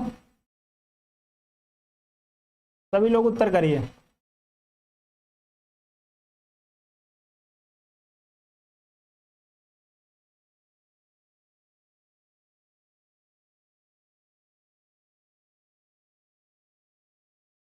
चलिए, तो परामर्श संबंधी अधिकार जो है दोस्तों, यदि आप इसको निकाल देंगे अर्थात अनुच्छेद 143 को यदि आप माइनस कर देंगे तो सारी चीजें जो होंगी आपके हाईकोर्ट में चली जाएंगी। बाकी सारे अधिकार जो है क्षेत्राधिकार हाईकोर्ट के पास भी है, सिर्फ एक जो है परामर्श संबंधी अधिकार नहीं है, क्योंकि सुप्रीम कोर्ट से जो है वो राष्ट्रपति जो है वो सलाह मांगता है, अन्य किसी से सलाह नहीं मांग सकता है। चलिए, तो आप लोग जो है परामर्श संबंधी सिर्फ ध्यान रखिएगा, सिर्फ परामर्श संबंधी जो अधिकार है वो आपके सुप्रीम कोर्ट के पास ही है। चलिए आगे बढ़ते हैं, हाईकोर्ट के पास परामर्श का अधिकार नहीं है। चलिए अगला दिया है, भारत में सुधारात्मक याचिका उच्चतम न्यायालय के निम्न अनुच्छेद के अंतर्गत दाखिल की जा सकती है। सुधारात्मक याचिका के लिए कौन सा अनुच्छेद है आप लोगों को बताना है। 138, 140, 142, 146 चारों में से किसी एक का चुनाव करिए और तेजी से उत्तर करिएगा। सुधारात्मक याचिका के लिए उत्तर करना है आप लोगों को।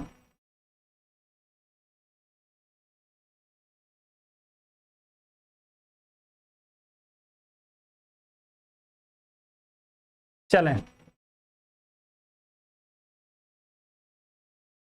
अच्छा जय जी, चलिए जय जी, अच्छा नहीं लगता है इस तरीके का जो है आप कभी और यदि शायर हैं तो हो सकता है आप उसकी वजह से प्रयोग कर रहे हो अपने नाम के साथ। चलिए उत्तर करेंगे इस प्रश्न के लिए दोस्तों।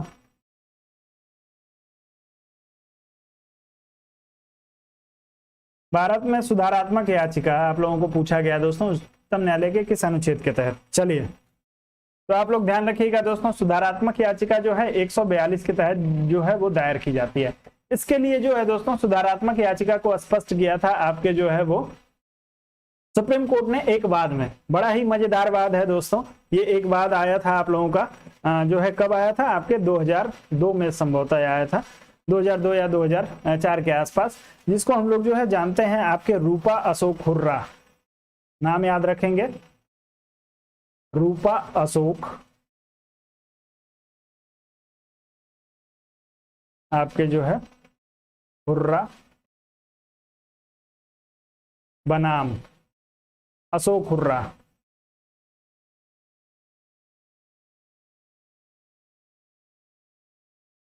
रूपा अशोक हुर्रा जो है रूपा अशोक हुर्रा बनाम जो है अशोक हुर्रा वाद आया था, और इसी में जो है सुप्रीम कोर्ट ने इस बात को स्पष्ट किया था कि जो है आपके जो सुधारात्मक याचिका है वो अनुच्छेद 142 के तहत जो है वो दायर की जा सकती है सुप्रीम कोर्ट में। तो आप लोग ध्यान रखेंगे, सी विकल्प के लिए बिल्कुल सही हो जाएगा। रूपा अशोक हुर्रा, जी बिल्कुल, रूपा अशोक हुर्रा वाद में जो है आपके 2004 में इसको स्पष्ट किया गया था। आपका उत्तर सी विकल्प के लिए सही हो जाएगा, अनुच्छेद 142 के लिए। जी आगे बढ़ते हैं, अगले प्रश्न पे चलेंगे। अगला दिया, संविधान का कौन सा अनुच्छेद उच्चतम न्यायालय को उसके द्वारा दिए गए निर्णय अथवा आदेश के पुनर्विलोकन हेतु जो है अधिकृत करता है। आप लोगों को उत्तर करना है दोस्तों। पुनर्विलोकन हेतु आपको कौन सा अनुच्छेद पावर देता है सुप्रीम कोर्ट को। अनुच्छेद 137, 130, 139 और 138 चारों में से किसी एक का चुनाव करिए और तेजी से उत्तर करिए सभी लोग दोस्तों।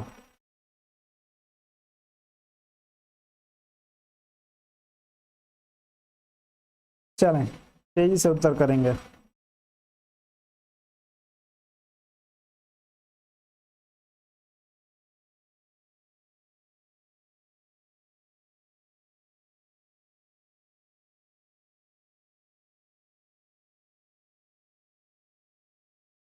चलें, तो आपका उत्तर जो होगा इस प्रश्न में ए विकल्प के लिए बिल्कुल सही हो जाएगा। अनुच्छेद 137 के तहत जो है संसद द्वारा बनाई गई विधि या अनुच्छेद 145 के तहत जो है वो बनाए गए उपबंधों के अधीन रहते हुए जो है वो आपके सुप्रीम कोर्ट के द्वारा जो है वो आपके न्यायिक पुनरावलोकन का अधिकार इसको प्राप्त होता है। आप लोग ध्यान रखेंगे।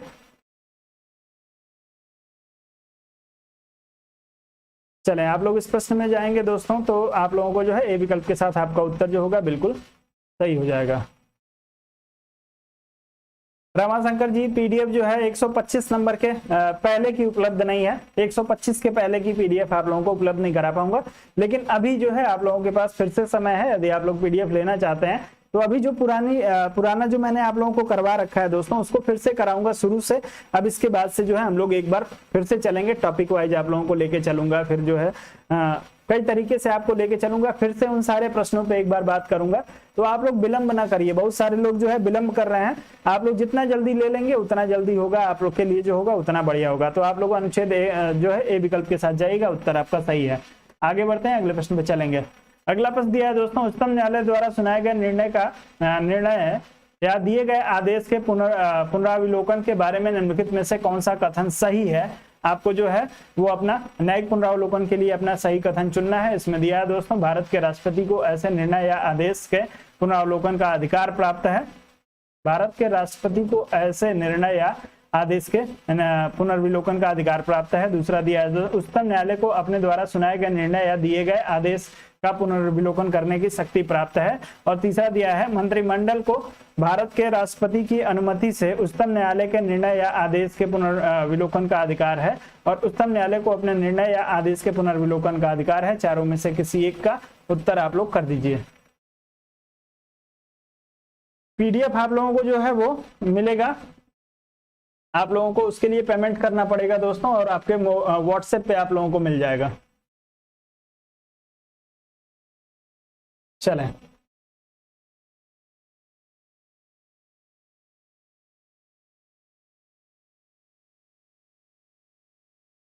चले इस प्रश्न के लिए उत्तर करिए आप लोग दोस्तों। तो जैसा कि मैं देख पा रहा हूं, मैक्सिमम लोगों का उत्तर जो है इस प्रश्न में बी विकल्प के लिए आ रहा है। उच्चतम न्यायालय को अपने द्वारा सुनाए गए निर्णय या दिए गए आदेश के पुनर्विलोकन की शक्ति प्राप्त है। बिल्कुल आप सभी का उत्तर जो होगा इस प्रश्न के लिए बिल्कुल सही हो जाएगा, जो लोग इसमें बी विकल्प की बात कर रहे हैं। तो आप लोग बी विकल्प के साथ ही जाइएगा।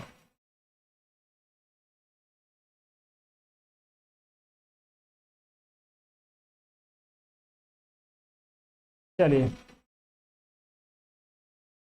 संदीप जी, आप लोग जो है क्लास के बने रहिए। लास्ट में आप लोगों को नंबर यहाँ पे दिखाई दे रहा होगा 7007701847 नंबर, लेकिन आप लोग अभी घबराइए मत, क्लास के साथ बने रहिए। क्लास के लास्ट में बताऊंगा आप लोगों को सारी चीजें। चलिए, न्यायिक पुनरावलोकन में न्यायालय को जो है निम्नलिखित अधिकार है। आप लोग बताएंगे न्यायालय को कौन कौन सा अधिकार इसमें प्राप्त है। दिया है, यदि कोई कानून या आदेश संविधान के विपरीत हो तो उसे जो है असंवैधानिक घोषित करना। दूसरा दिया है, निचले अदालतों के आदेशों का पुनरावलोकन करना। तीसरा दिया है, निचले अदालतों के निर्णय के विरुद्ध जो है अपील सुनना। और चौथा आपको दिया है, कानून का इस दृष्टि से परीक्षण करना कि क्या उनके बनने में निर्धारित प्रक्रिया का अनुपालन हुआ है। आप लोग तेजी से अपना उत्तर करेंगे इस प्रश्न के लिए, चारों में से किसी एक का चुनाव कर लीजिए। चलिए चलें, सब लोग उत्तर करेंगे इस प्रश्न के लिए। समय शुरू कर देता हूं, 15-20 सेकंड का समय लीजिए, उससे ज्यादा समय नहीं।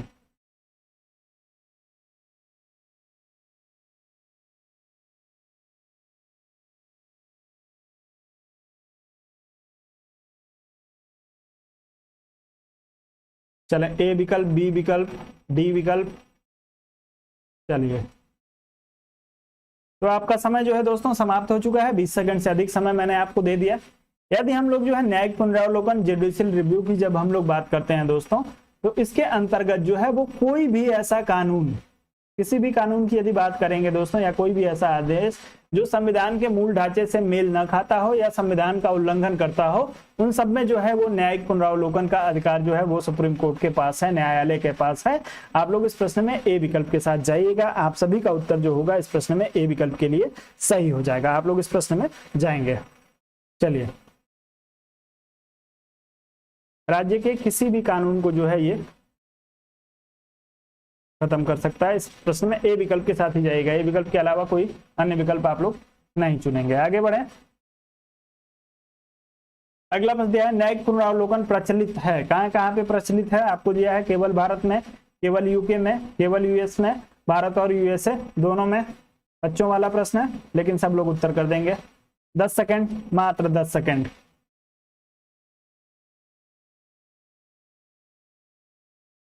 प्रमोद जी, डी भी लग रहा है।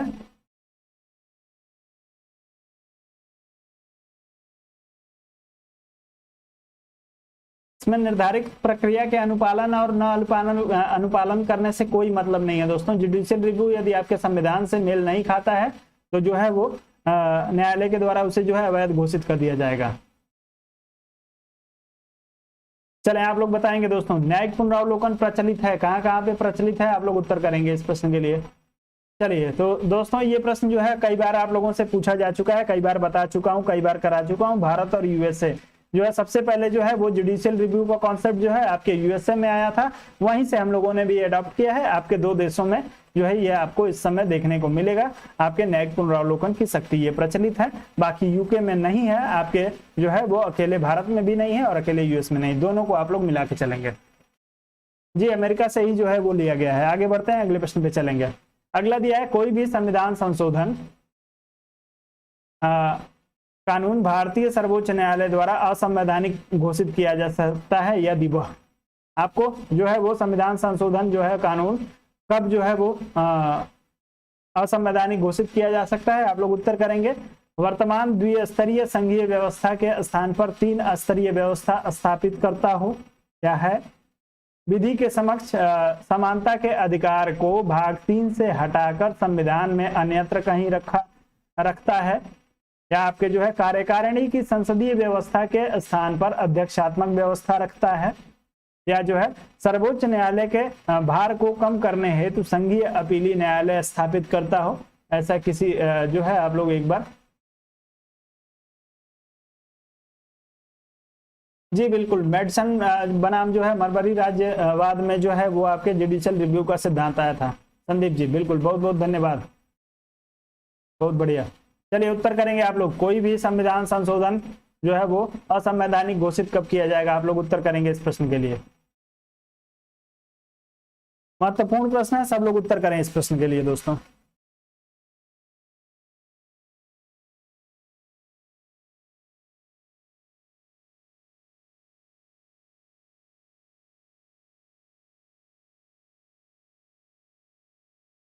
चलें सब लोग उत्तर करेंगे, सोच समझ के उत्तर करेंगे, आगे बढ़ूंगा नहीं जब तक सारे लोगों का उत्तर नहीं आएगा।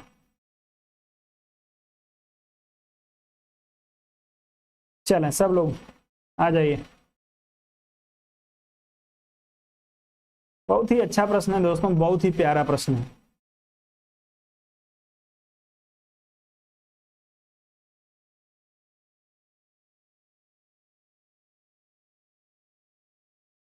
चलिए तो देखते हैं दोस्तों, वर्तमान द्विस्तरीय संघीय व्यवस्था के स्थान पर जो है वो 3 स्तरीय या त्रिस्तरीय व्यवस्था करना, इससे जो है कोई मतलब नहीं है, आप कुछ भी कर लीजिए, संसद को ये पावर दिया गया, संसद कर सकती है यदि चाहे तो। चलिए दूसरा दिया है, विधि के समक्ष समानता के अधिकार को भाग 3 से हटाकर संविधान में अन्यत्र कहीं रखना। दोस्तों आपका इस प्रश्न में जो होगा यही विकल्प सही हो जाएगा, बी विकल्प ही आपका सही हो जाएगा। आपने जो है दोस्तों यदि मूल अधिकार के चैप्टर को बहुत ही ध्यान से पढ़ा हो, अच्छे से आपने पढ़ा हो, तो उसमें जो है आपने अनुच्छेद 13 पढ़ा होगा दोस्तों।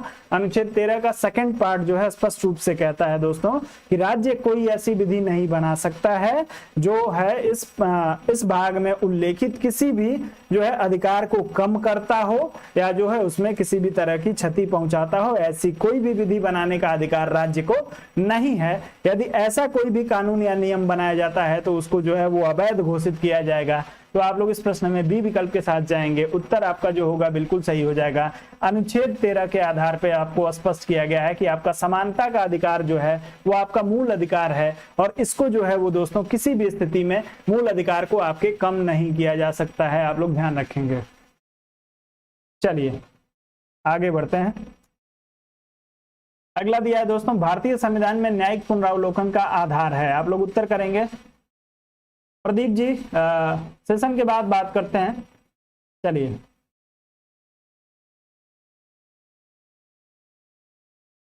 चलिए आप लोग उत्तर करिए, भारतीय संविधान में न्यायिक पुनरावलोकन का आधार क्या है? वैधिक प्रक्रिया है, विधि द्वारा स्थापित प्रक्रिया है, विधि का शासन है, दृष्टांत और अभिसमय है। चारों में से किसी एक का चुनाव करिए, आप लोग उत्तर करिए तेजी से।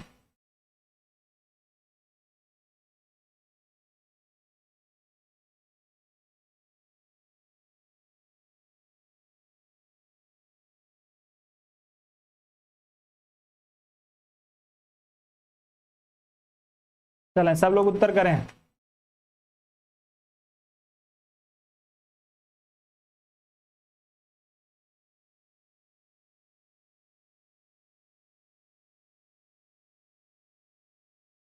चलिए, तो जो है आपके न्यायिक पुनरावलोकन का जो आधार है दोस्तों वो विधि का शासन है। प्रत्येक स्थिति में जो है वो जो विधि बनाई गई है उस विधि के आधार पे ही जो व्यवस्था चलेगी उसको जो है वो विधि का शासन कहा जाता है। तो आपके न्यायिक पुनरावलोकन जो है इन्हीं विधियों में यदि कोई कमी आती है तो उसको दूर करने के लिए इसका प्रयोग किया जाता है। इसलिए आप लोग जो है विधि के शासन के साथ जाएंगे। विधि का शासन स्थापित करना आप सभी को पता है। विधि का शासन और विधि द्वारा स्थापित प्रक्रिया, इन दो चीजों का प्रयोग जो है वो भारतीय संविधान में किया गया है। तो इसमें जो है न्यायिक पुनरावलोकन का जो आधार है दोस्तों वो विधि का शासन है। आप लोग सी विकल्प के साथ जाएंगे, आपका उत्तर जो होगा बिल्कुल सही हो जाएगा, जो लोग इसमें सी विकल्प की बात कर रहे हैं। चलिए आगे बढ़ते हैं, अगले प्रश्न पे चलते हैं। अगला आपको दिया है दोस्तों, विधायी शक्तियों की संघीय सूची में समाविष्ट किसी विषय के संबंध में भारत के उच्चतम न्यायालय के अधिकार क्षेत्र को बढ़ाने का अधिकार दिया गया है। किसको दिया गया है? भारत के राष्ट्रपति को, भारत के मुख्य न्यायमूर्ति को, संसद को, या विधि न्याय और कंपनी कार्य मंत्रालय को। चारों में से किसी एक का चुनाव करिए और तेजी से उत्तर करिए इस प्रश्न के लिए दोस्तों। चलें, सब लोग उत्तर करेंगे।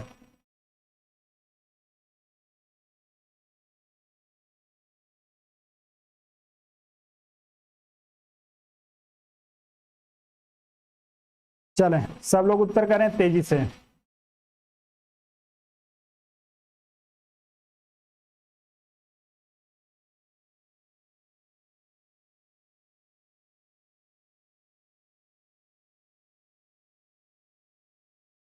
विधायी शक्तियों की संघीय सूची में समाविष्ट किसी विषय के संबंध में भारत के उच्चतम न्यायालय के अधिकार क्षेत्र को बढ़ावा देने का अधिकार दिया गया है। किसको दिया गया है? आप लोग उत्तर करेंगे इस प्रश्न के लिए। चलें, तो आपका उत्तर यदि सी विकल्प के लिए आ रहा है तो आपका उत्तर जो है बिल्कुल सही है। इसमें कुछ सोचना ही समझना नहीं है। आगे बढ़ते हैं, सीधे अगले प्रश्न पे चलते हैं। अगला प्रश्न जो है थोड़ा सा विस्तृत है, बड़ा है। आपको इसको शॉर्ट करता हूं मैं कि आप जो है आप लोग इसको आसानी से पढ़ सकें। चलिए, तो आप लोग पढ़ेंगे दोस्तों, उच्चतम न्यायालय की परामर्शी अधिकारिता के विषय में निम्नलिखित में से कौन सा कथन सही है? जो परामर्श का अधिकार है उसके आधार पे आपको जो है अपना उत्तर चुनना है। पहले आप लोग चारे विकल्प को पढ़ लीजिए, या और छोटा कर दूं तो आपको दिखाई देगा। चलिए, छोटा नहीं करता हूं, चारों विकल्प आपको दे देता हूं। आप लोग चारों स्टेटमेंट पढ़िए और उसके बाद अपना उत्तर करिए इस प्रश्न के लिए। सही के लिए आप लोगों को उत्तर करना है दोस्तों। चलिए, पहला जो दिया है, उच्चतम न्यायालय के लिए यह बाध्यकारी है कि राष्ट्रपति द्वारा निर्देशित किसी भी मामले में अपना मत व्यक्त करें। दूसरा दिया है, परामर्शी अधिकारिता की शक्ति के अधीन प्राप्त किसी निर्देश पर उच्चतम न्यायालय की पूर्ण पीठ सुनवाई करती है। तीसरा दिया है, परामर्शी अधिकारिता के अधीन प्राप्त निर्देश पर व्यक्त किया हुआ उच्चतम न्यायालय का मत सरकार पर बाध्यकारी नहीं होता है। और चौथा दिया है, उच्चतम न्यायालय को उसकी परामर्शी अधिकारिता की शक्ति के अधीन एक बार में केवल एक ही निर्देश भेज सकता है। आप लोग चारों में से किसी एक विकल्प का चुनाव करिए और तेजी से उत्तर करिएगा। चलें, तेजी से उत्तर करेंगे।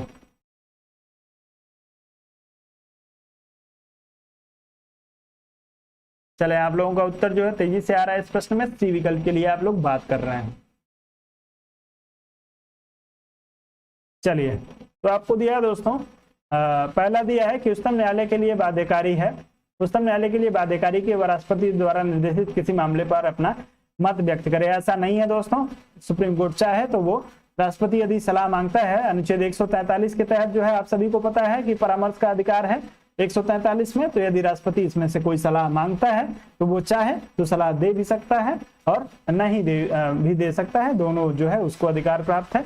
दूसरा दिया है, परामर्शी अधिकार शक्ति के अधीन प्राप्त किसी निर्देश पर उच्चतम न्यायालय की जो है पूर्ण पीठ सुनवाई करती है। जी बिल्कुल, जो है आपके इसमें जो होगा पूर्ण पीठ की यदि हम लोग बात करेंगे तो पूर्ण पीठ सुनवाई जो होती है। आपसे पूछा गया है प्रश्न, क्या पूछा गया है मैं आपको बता क्या रहा हूं। आप लोग जो है इस प्रश्न में बात कर रहे हैं 1 और 3 सही है।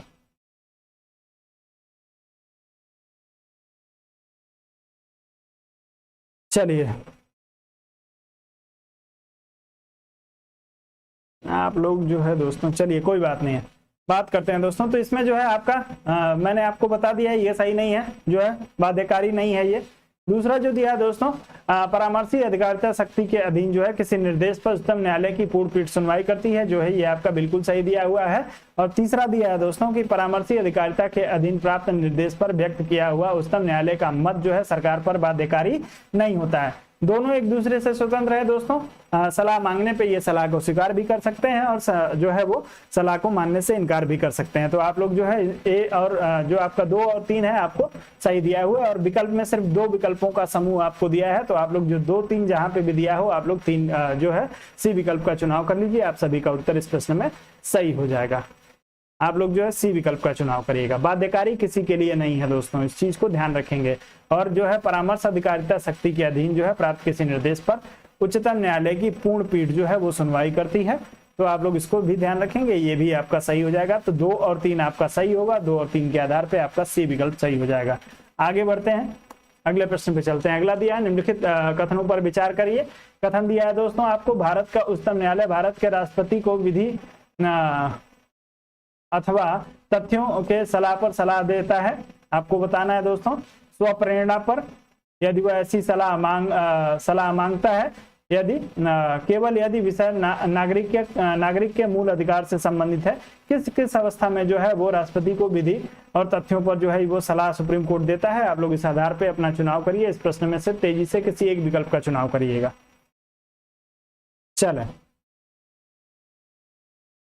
चलें सब लोग उत्तर करेंगे इस प्रश्न में।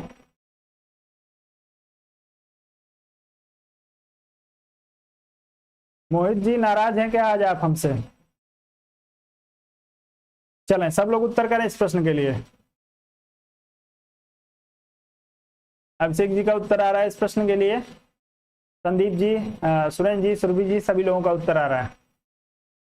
तो दोस्तों आप सभी को पता है कि राष्ट्रपति जो है वो विधि और तथ्यों के मामले में जो भी सलाह मांगेगा उस सलाह पे ही जो है इनको अधिकार है। तो आप लोग ध्यान रखेंगे, आपका केवल 2 विकल्प जो होगा वो सही हो जाएगा। आप लोग बी विकल्प के साथ जाइएगा। स्वप्रेरणा के पे आधारित जो है वो कोई भी अधिकार नहीं, स्वप्रेरणा पे आधारित होकर जो ये सलाह राष्ट्रपति को कुछ नहीं दे सकते हैं, और जो है न ही आपके मूल अधिकार पे तो सीधे जो है ये आपके रिट जारी कर देते हैं। आप लोग ध्यान रखिएगा, अनुच्छेद 32 का प्रयोग करके रिट जारी करते हैं मूल अधिकार के हनन के मामले में। तो सिर्फ आपका जो 2 विकल्प होगा वो सही हो जाएगा। चलिए कोई बात नहीं है, आगे बढ़ते हैं, अगले प्रश्न पे चलते हैं। दिया है दोस्तों, भारतीय संविधान के निम्नलिखित अनुच्छेदों में से कौन सर्वोच्च न्यायालय द्वारा संविधान का अनुल्लंघनीय मौलिक ढांचा घोषित किया गया है। आप लोगों को बताना है दोस्तों। चलिए कोई बात नहीं, हो जाता है दोस्तों कभी कभी जो है वो नेटवर्क का इशू आप लोगों के साथ, मेरे साथ भी होता है, कई बार होता है। आप लोगों की क्लास कई दिन डिस्टर्ब हुई है इसकी वजह से। तो आप लोग उत्तर करेंगे अनुल्लंघनीय जो है वो मौलिक ढांचा, इसमें से किस किस अनुच्छेद को बताया गया है? 32, 226, 227 और 245, चारों में से जो है आप लोग अपना उत्तर चुनने का प्रयास करिएगा तेजी से। चलें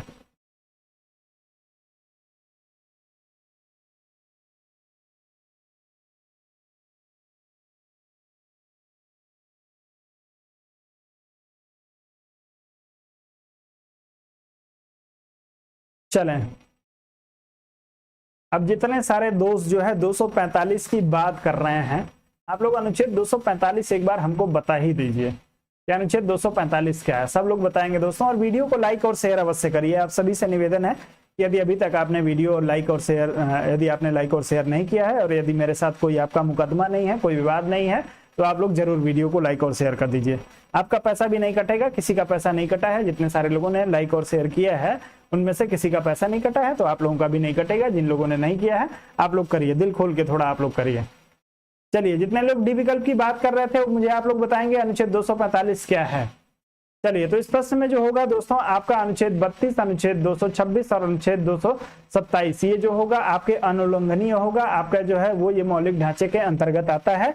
इसमें जो है वो इसमें जो है किसी भी तरीके से संशोधन करके और इस शक्ति को जो है वो कम नहीं किया जा सकता है। आप लोग इसको ध्यान रखेंगे, ये आपके मौलिक ढांचे के अंतर्गत आता है, जिसका उल्लेख जो है वो आपके केशवानंद भारती बनाम केरल राज्य में किया गया था। अनुच्छेद 232 आप सभी को पता है दोस्तों कि आपके जो है वो सुप्रीम कोर्ट का अधिकार है। मौलिक अधिकार की रक्षा के लिए जो है रिट जारी करता है अनुच्छेद 32 के अनुसार ही, और 226 के तहत जो है वो सुप्रीम कोर्ट को रिट जारी करने का अधिकार दिया गया है। अनुच्छेद 227 की यदि हम लोग बात करेंगे दोस्तों, तो 227 में जो है उच्च न्यायालय की जो है अधीनस्थ न्यायालय पे जो है अधीक्षण की जो शक्ति है वो इसमें आपके दी गई है। 245 को जो है इसमें सम्मिलित नहीं किया जाता है। आप लोग ए विकल्प के साथ जाइएगा, उत्तर आपका सही हो जाएगा।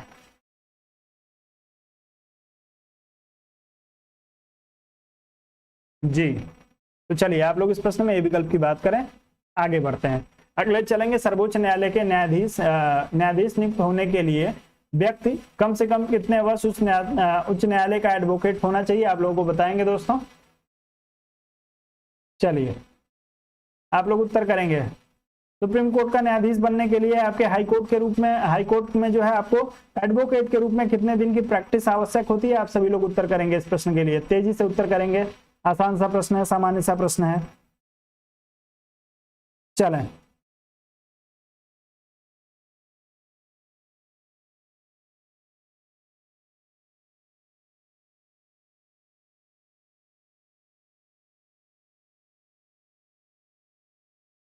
चलें, तो आप लोग इसमें जो है 10 वर्ष की बात कर रहे हैं, तो आपका उत्तर जो होगा वो बिल्कुल सही हो जाएगा। 10 वर्ष के लिए जो है आपके न्यायाधीश के संबंध में योग्यता की जो बात की गई है दोस्तों, इसमें 2-3 चीजों को आप लोगों को ध्यान रखना है। या तो जो है आपके एचसी में, हाई कोर्ट में जो है वो 10 वर्ष के वकालत का इनके पास जो है वो अनुभव होना चाहिए 10 वर्ष के, या जो है 5 एचसी में ही जो है दोस्तों, एचसी में 5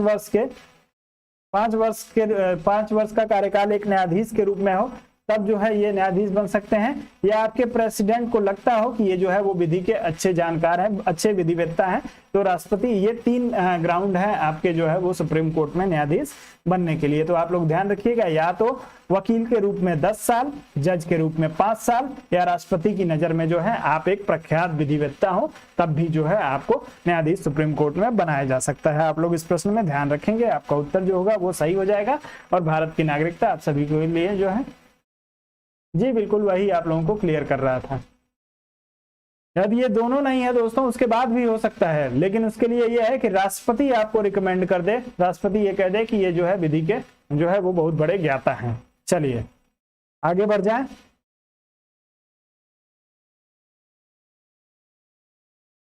अगला प्रश्न है दोस्तों, हाल में नियुक्त सुप्रीम कोर्ट के निम्नलिखित न्यायाधीशों में से कौन इससे पहले किसी उच्च न्यायालय का न्यायाधीश नहीं था। आप लोग बताएंगे दोस्तों, इसमें से कौन सा व्यक्ति जो है वो पहले कहीं पे न्यायाधीश के रूप में इन्होंने कार्य नहीं किया है, और उसके बाद भी जो है वो सुप्रीम कोर्ट में न्यायाधीश के रूप में।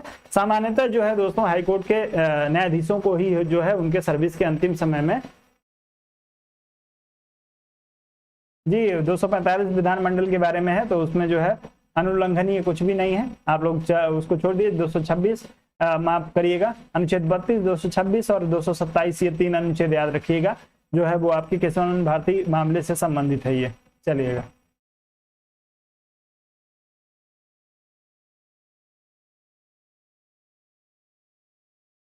चलिए, जी अभी तक ऐसा हुआ नहीं है। चले आप लोग इसके लिए उत्तर करिए दोस्तों, इस प्रश्न के लिए तेजी से उत्तर करिए। चलिए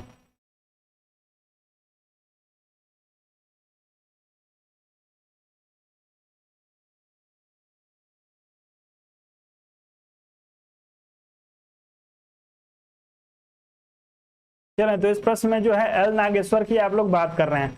तो एल नागेश्वर जो है दोस्तों, नहीं आपके किसी हाई कोर्ट में न्यायाधीश के रूप में इन्होंने कार्य किया था, और ना ही जो है दोस्तों आपके इन्होंने वकील के रूप में कहीं कार्य किया था। जो है ये आपके सॉलिसिटर जनरल रहे थे, जो है आपके एल नागेश्वर जो है वो सॉलिसिटर जनरल रहे थे। बाकी जो है सुप्रीम कोर्ट में इन्होंने जो है वो 10 वर्ष अपनी सेवा दी थी, सुप्रीम कोर्ट में जो है इन्होंने अपनी सेवा दी थी। तो आप लोग इसको ध्यान रखेंगे, सुप्रीम कोर्ट में जो है एल नागेश्वर जो है ये वरिष्ठ न्यायाधीश के रूप में जो है ये कार्य किया था इन्होंने सुप्रीम कोर्ट में। 10 वर्ष नहीं दोस्तों, सिर्फ वरिष्ठ न्यायाधीश के रूप में इन्होंने कार्य किया था। तो आप लोग ध्यान रखेंगे, आपके एल नागेश्वर को जो है वो न्यायाधीश बनाया गया था। ऐसे व्यक्ति को जो कभी भी किसी हाईकोर्ट का न्यायाधीश नहीं रहा हो और उसको जो है वो न्यायाधीश बनाया गया, ऐसा सामान्य प्रक्रिया में ऐसा होता नहीं है। आगे बढ़ते हैं, 2016 की बात है, बहुत ज्यादा पुरानी बात नहीं है, 2016 में जो है ऐसा किया गया था। तो आप लोग ध्यान रखेंगे, इसको आप लोगों से पूछा जा सकता है। चलिए आगे बढ़े, अगले प्रश्न पे चलते हैं। अगला दिया है कि देश के किसी न्यायालय में चल रहे वाद को अन्यत्र भेजने का अधिकार किसके पास है, आप लोग बताएंगे। यदि देश के किसी अन्य न्यायालय में कोई वाद चल रहा है और उसको जो है किसी अन्य न्यायालय को भेजना है, तो इसका जो पावर है किसके पास है, उपराष्ट्रपति को है, सर्वोच्च न्यायालय को है, उच्च न्यायालय को है, इसमें से किसी को नहीं है। आप लोग तेजी से उत्तर करेंगे दोस्तों, चलें तेजी से उत्तर करेंगे इस प्रश्न में।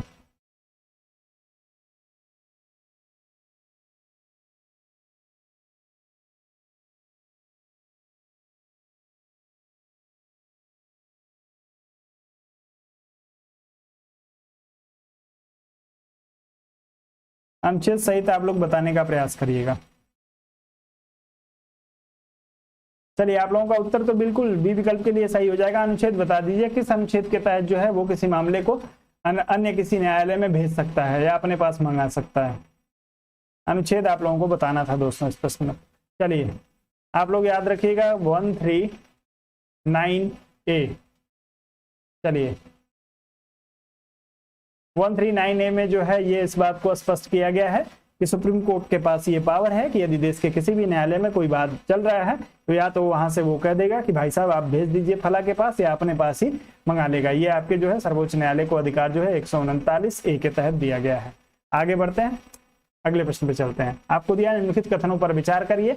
दिया है न्यायमूर्ति BR कृष्णा अय्यर भारत के मुख्य न्यायमूर्ति थे, और दूसरा दिया है BR कृष्णा अय्यर भारतीय न्यायिक सेवा में लोकहित यानी PIL के प्रजनकों में से एक माने जाते हैं। आप लोग बताएंगे दोस्तों इसमें से कौन कौन सा जो है वो सही है। तेजी से उत्तर करिएगा इस प्रश्न के लिए।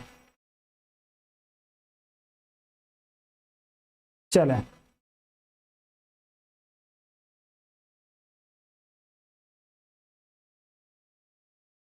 चलिए विभव सिंह जी का 139A के लिए उत्तर आ गया जी बिल्कुल, लेकिन अब आ जाइएगा।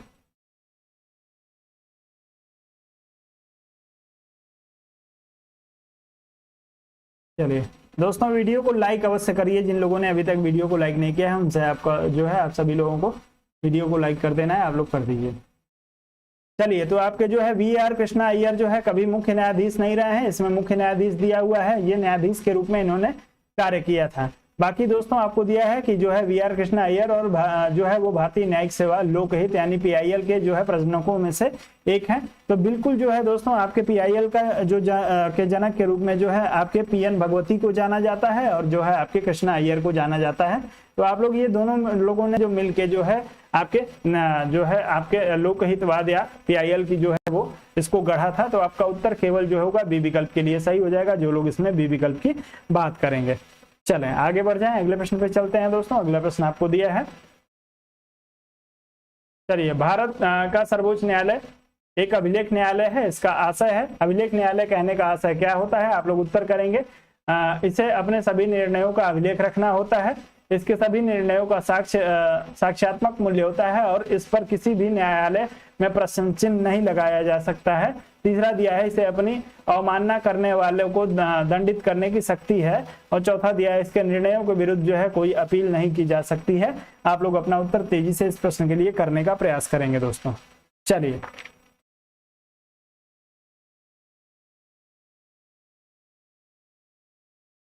अभिलेख न्यायालय क्यों कहा जाता है, सुरभि जी का उत्तर आ गया है बिल्कुल, बहुत ही बढ़िया। ऐसे ही उत्तर आप लोग देते तो आप लोग कितना मजा आता दोस्तों। अनुच्छेद भी आपने कमेंट करके बता दिया है। अनुच्छेद की बात की है आपने 129 की, जी बिल्कुल। अभिलेख न्यायालय जो है 129 के अनुसार जो है वो है। और बाकी आप लोग यदि इसमें जो है बात कर रहे हैं अपने बी विकल्प की, तो उत्तर आपका बिल्कुल सही हो जाएगा। इसके सभी निर्णयों का जो है वो साक्ष्यात्मक मूल्य होता है और इस पर जो है किसी भी न्यायालय में प्रश्न चिन्ह नहीं लगाया जा सकता। इसका मतलब क्या होता है दोस्तों कि जो है आपके कोर्ट के जो सुप्रीम कोर्ट का जो निर्णय होता है, उस निर्णय को जो है किसी भी जो है कोर्ट में आप यदि साक्ष्य के रूप में आप यदि ये बताते हैं कोर्ट को, चाहे आप सुप्रीम कोर्ट को बताइए, हाई कोर्ट को बताइए या किसी भी कोर्ट को बताइए कि देखिए ये जो मेरा मामला है, ठीक इसी मामले में जो है सुप्रीम कोर्ट ने इस मामले में ऐसा निर्णय दिया है, तो आप जो है इसका अवहेलना नहीं कर सकते हैं, इसका उल्लंघन नहीं कर सकते हैं और कोर्ट को जो है उसको स्वीकार करना पड़ेगा। तो जो आपके सुप्रीम कोर्ट का निर्णय होता है उसका एक वैल्यूएबल जो होता है वो उसका एक मूल्य होता है, वैल्यू होता है, उसको जो है कोई उस पे जो है प्रश्न चिन्ह नहीं लगा सकता है। आप लोग इसको ध्यान रखेंगे, आपका बी विकल्प सही हो जाएगा।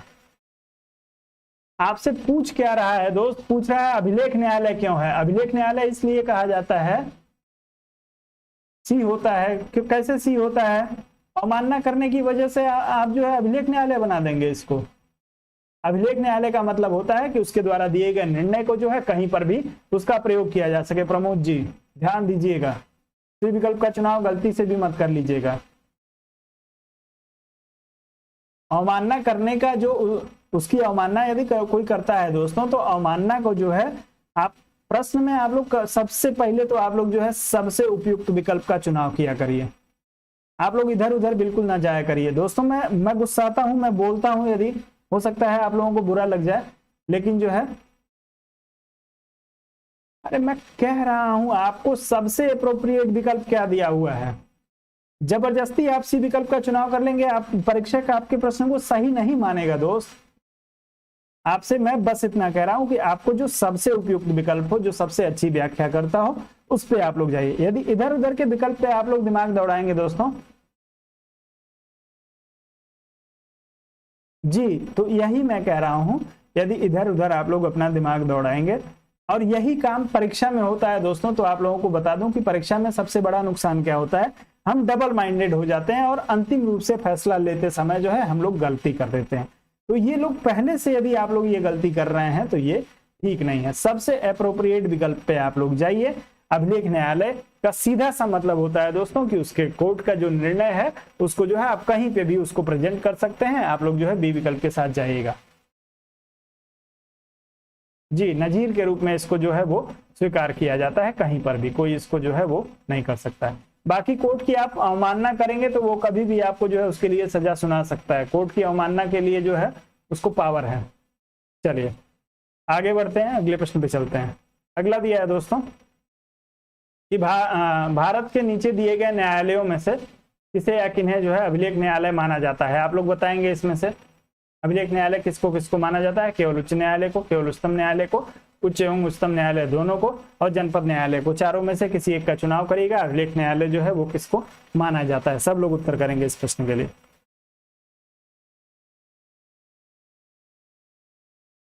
दोनों के लिए अनुच्छेद भी बताइएगा।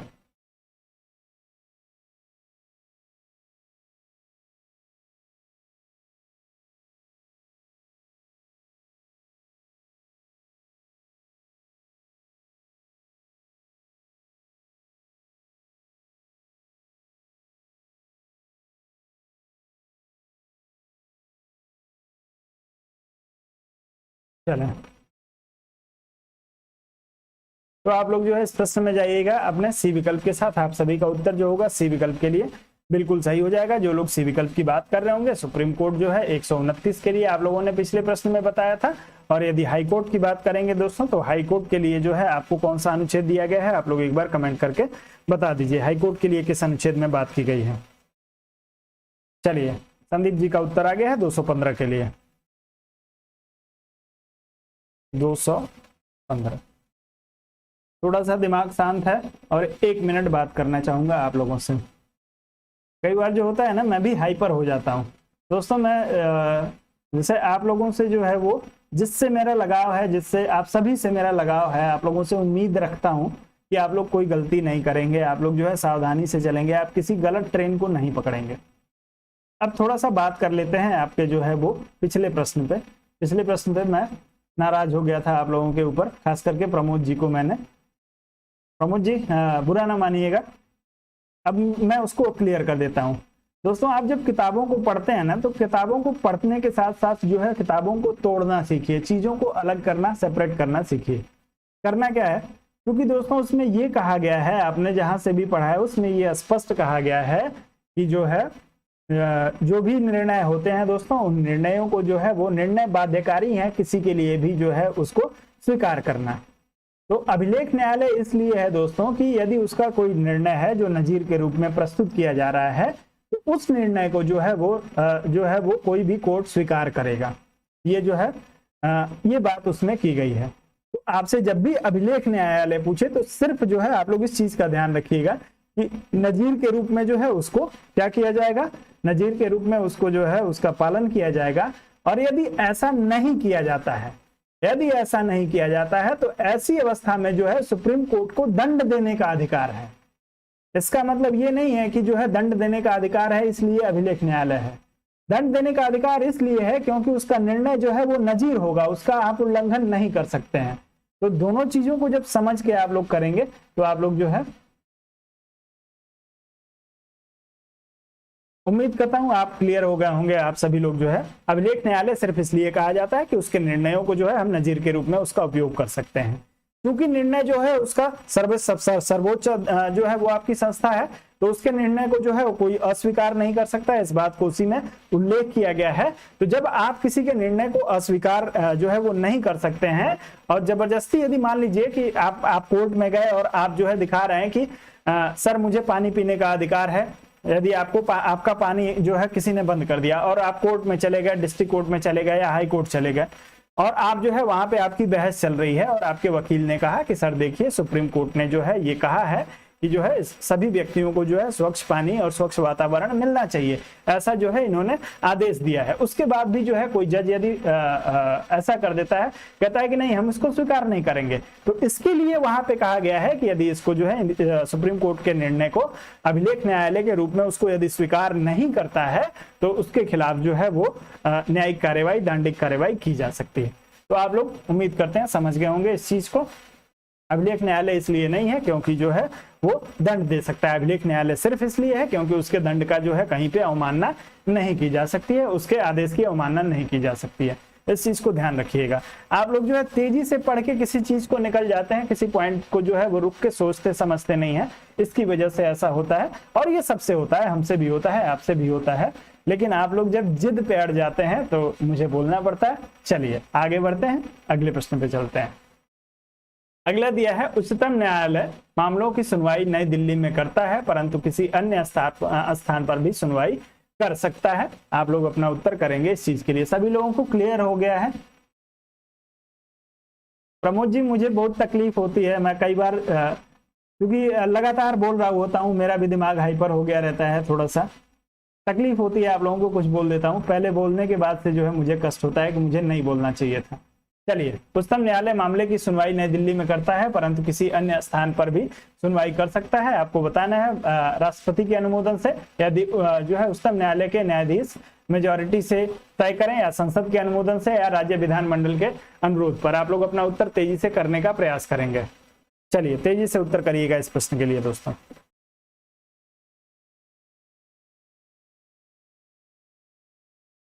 चलें, तो आप लोग इस प्रश्न में यदि ये विकल्प का चुनाव कर रहे हैं तो राष्ट्रपति के अनुमोदन से अनुच्छेद 130 में इस बात का उल्लेख किया गया है कि जो है दिल्ली के अलावा कहीं पर भी राष्ट्रपति यदि कहता है तो वहां पे जाके है राष्ट्रपति अनुमोदन यदि प्रदान कर देता है तो आपको जाके वहां पे बैठना पड़ेगा, सुनवाई करना पड़ेगा। तो आपका ए विकल्प इस प्रश्न के लिए सही हो जाएगा।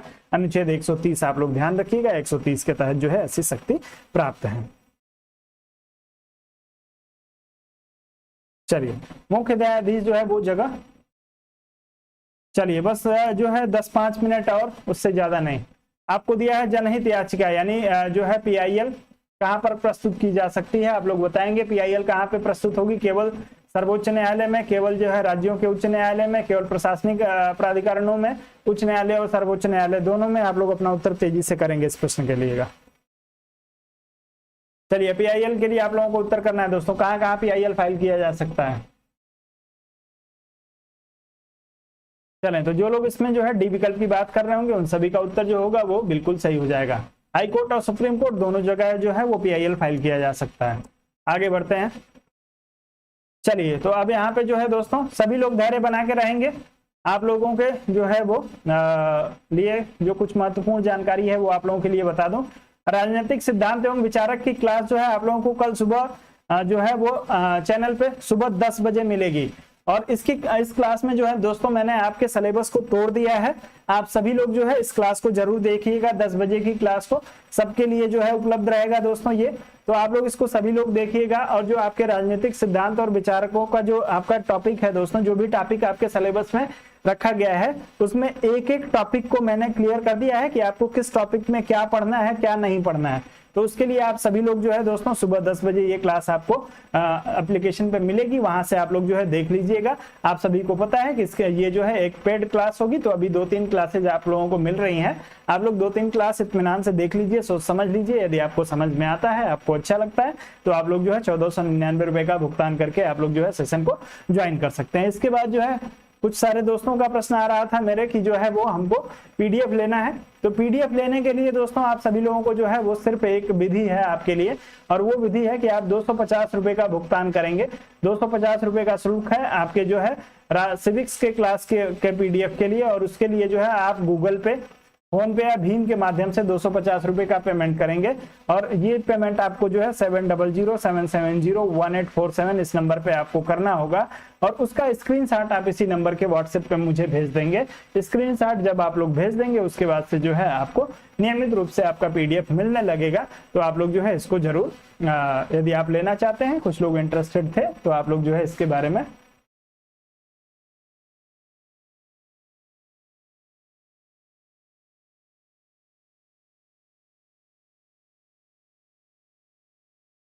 आनंद सिंह जी कह रहे हैं पीडीएफ सेंड कर दीजिए।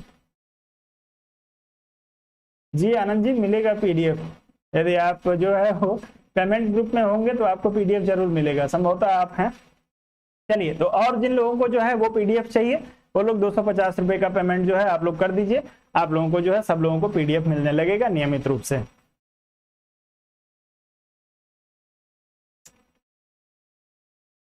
कोई बात नहीं है आनंद सिंह जी, 10 बजे आप ड्यूटी में होते हैं तो क्लास यूट्यूब पे रहेगी, यूट्यूब से कहीं भाग के जाएगी नहीं। जब आपको टाइम मिलेगा आप सभी लोग जो है जरूर देख लीजिएगा। संदीप जी आप भी पीडीएफ के बारे में पूछ रहे थे, तो आप लोग देख लीजिए। आपको नंबर जो है, नंबर को बस ध्यान रखना है 7007701847। इस नंबर पे नाम मेरा आएगा दोस्तों। आप लोग जो है उत्पल मणि त्रिपाठी आप लोगों को नाम दिखाएगा। आप जो है इस पे 250 रुपए का भुगतान करके स्क्रीनशॉट जरूर रख लीजिएगा। बिना स्क्रीनशॉट के जो है वो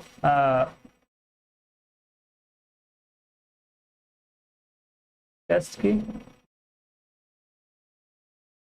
दोस्तों नियमित रूप से आपके अभी जो है टेस्ट पेपर आप लोगों का तैयार नहीं हुआ है। टेस्ट पेपर जैसे आप लोगों को तैयार हो जाएगा, टेस्ट पेपर के लिए बता दिया जाएगा। वो सारा काम दोस्तों, मेरा काम जो है वो बस प्रश्नों को जो है वो सेलेक्ट करके दे देना है, बाकी काम मैनेजमेंट का है। टेस्ट पेपर वो बनवाते हैं मैनेजमेंट वाले लोग, कैसे बनवाते हैं, कितना शुल्क रखते हैं, इससे मेरा कोई लेना देना नहीं। मैं पूर्ण रूप से दोस्तों बस जो है आप लोगों के साथ जुड़ा रहता हूं। जितना आप लोगों के साथ कार्य करता हूं उसके अलावा सिर्फ जो है आप लोगों के लिए प्रश्नों को सेलेक्ट करने के अलावा मैं और कोई कार्य जो है वो इसमें जो है मैनेजमेंट का सहयोग नहीं कर पाता हूं। तो बाकी सभी जो चीजें हैं वो आपके मैनेजमेंट पे डिपेंड करती हैं। बाकी आपको यदि कोई भी जानकारी चाहिए दोस्तों तो आप लोगों के लिए जो ये नंबर है मेरा, आप लोग इस पे जो है फोन करके डिटेल में आप लोग हमसे बातचीत कर लिया करिए, कहीं पे कोई कंफ्यूजन हो तो। चलिए, प्रमोद जी कह रहे हैं जबरदस्त प्रैक्टिस सेशन चल रहा है। चलिए, बहुत बहुत धन्यवाद प्रमोद जी।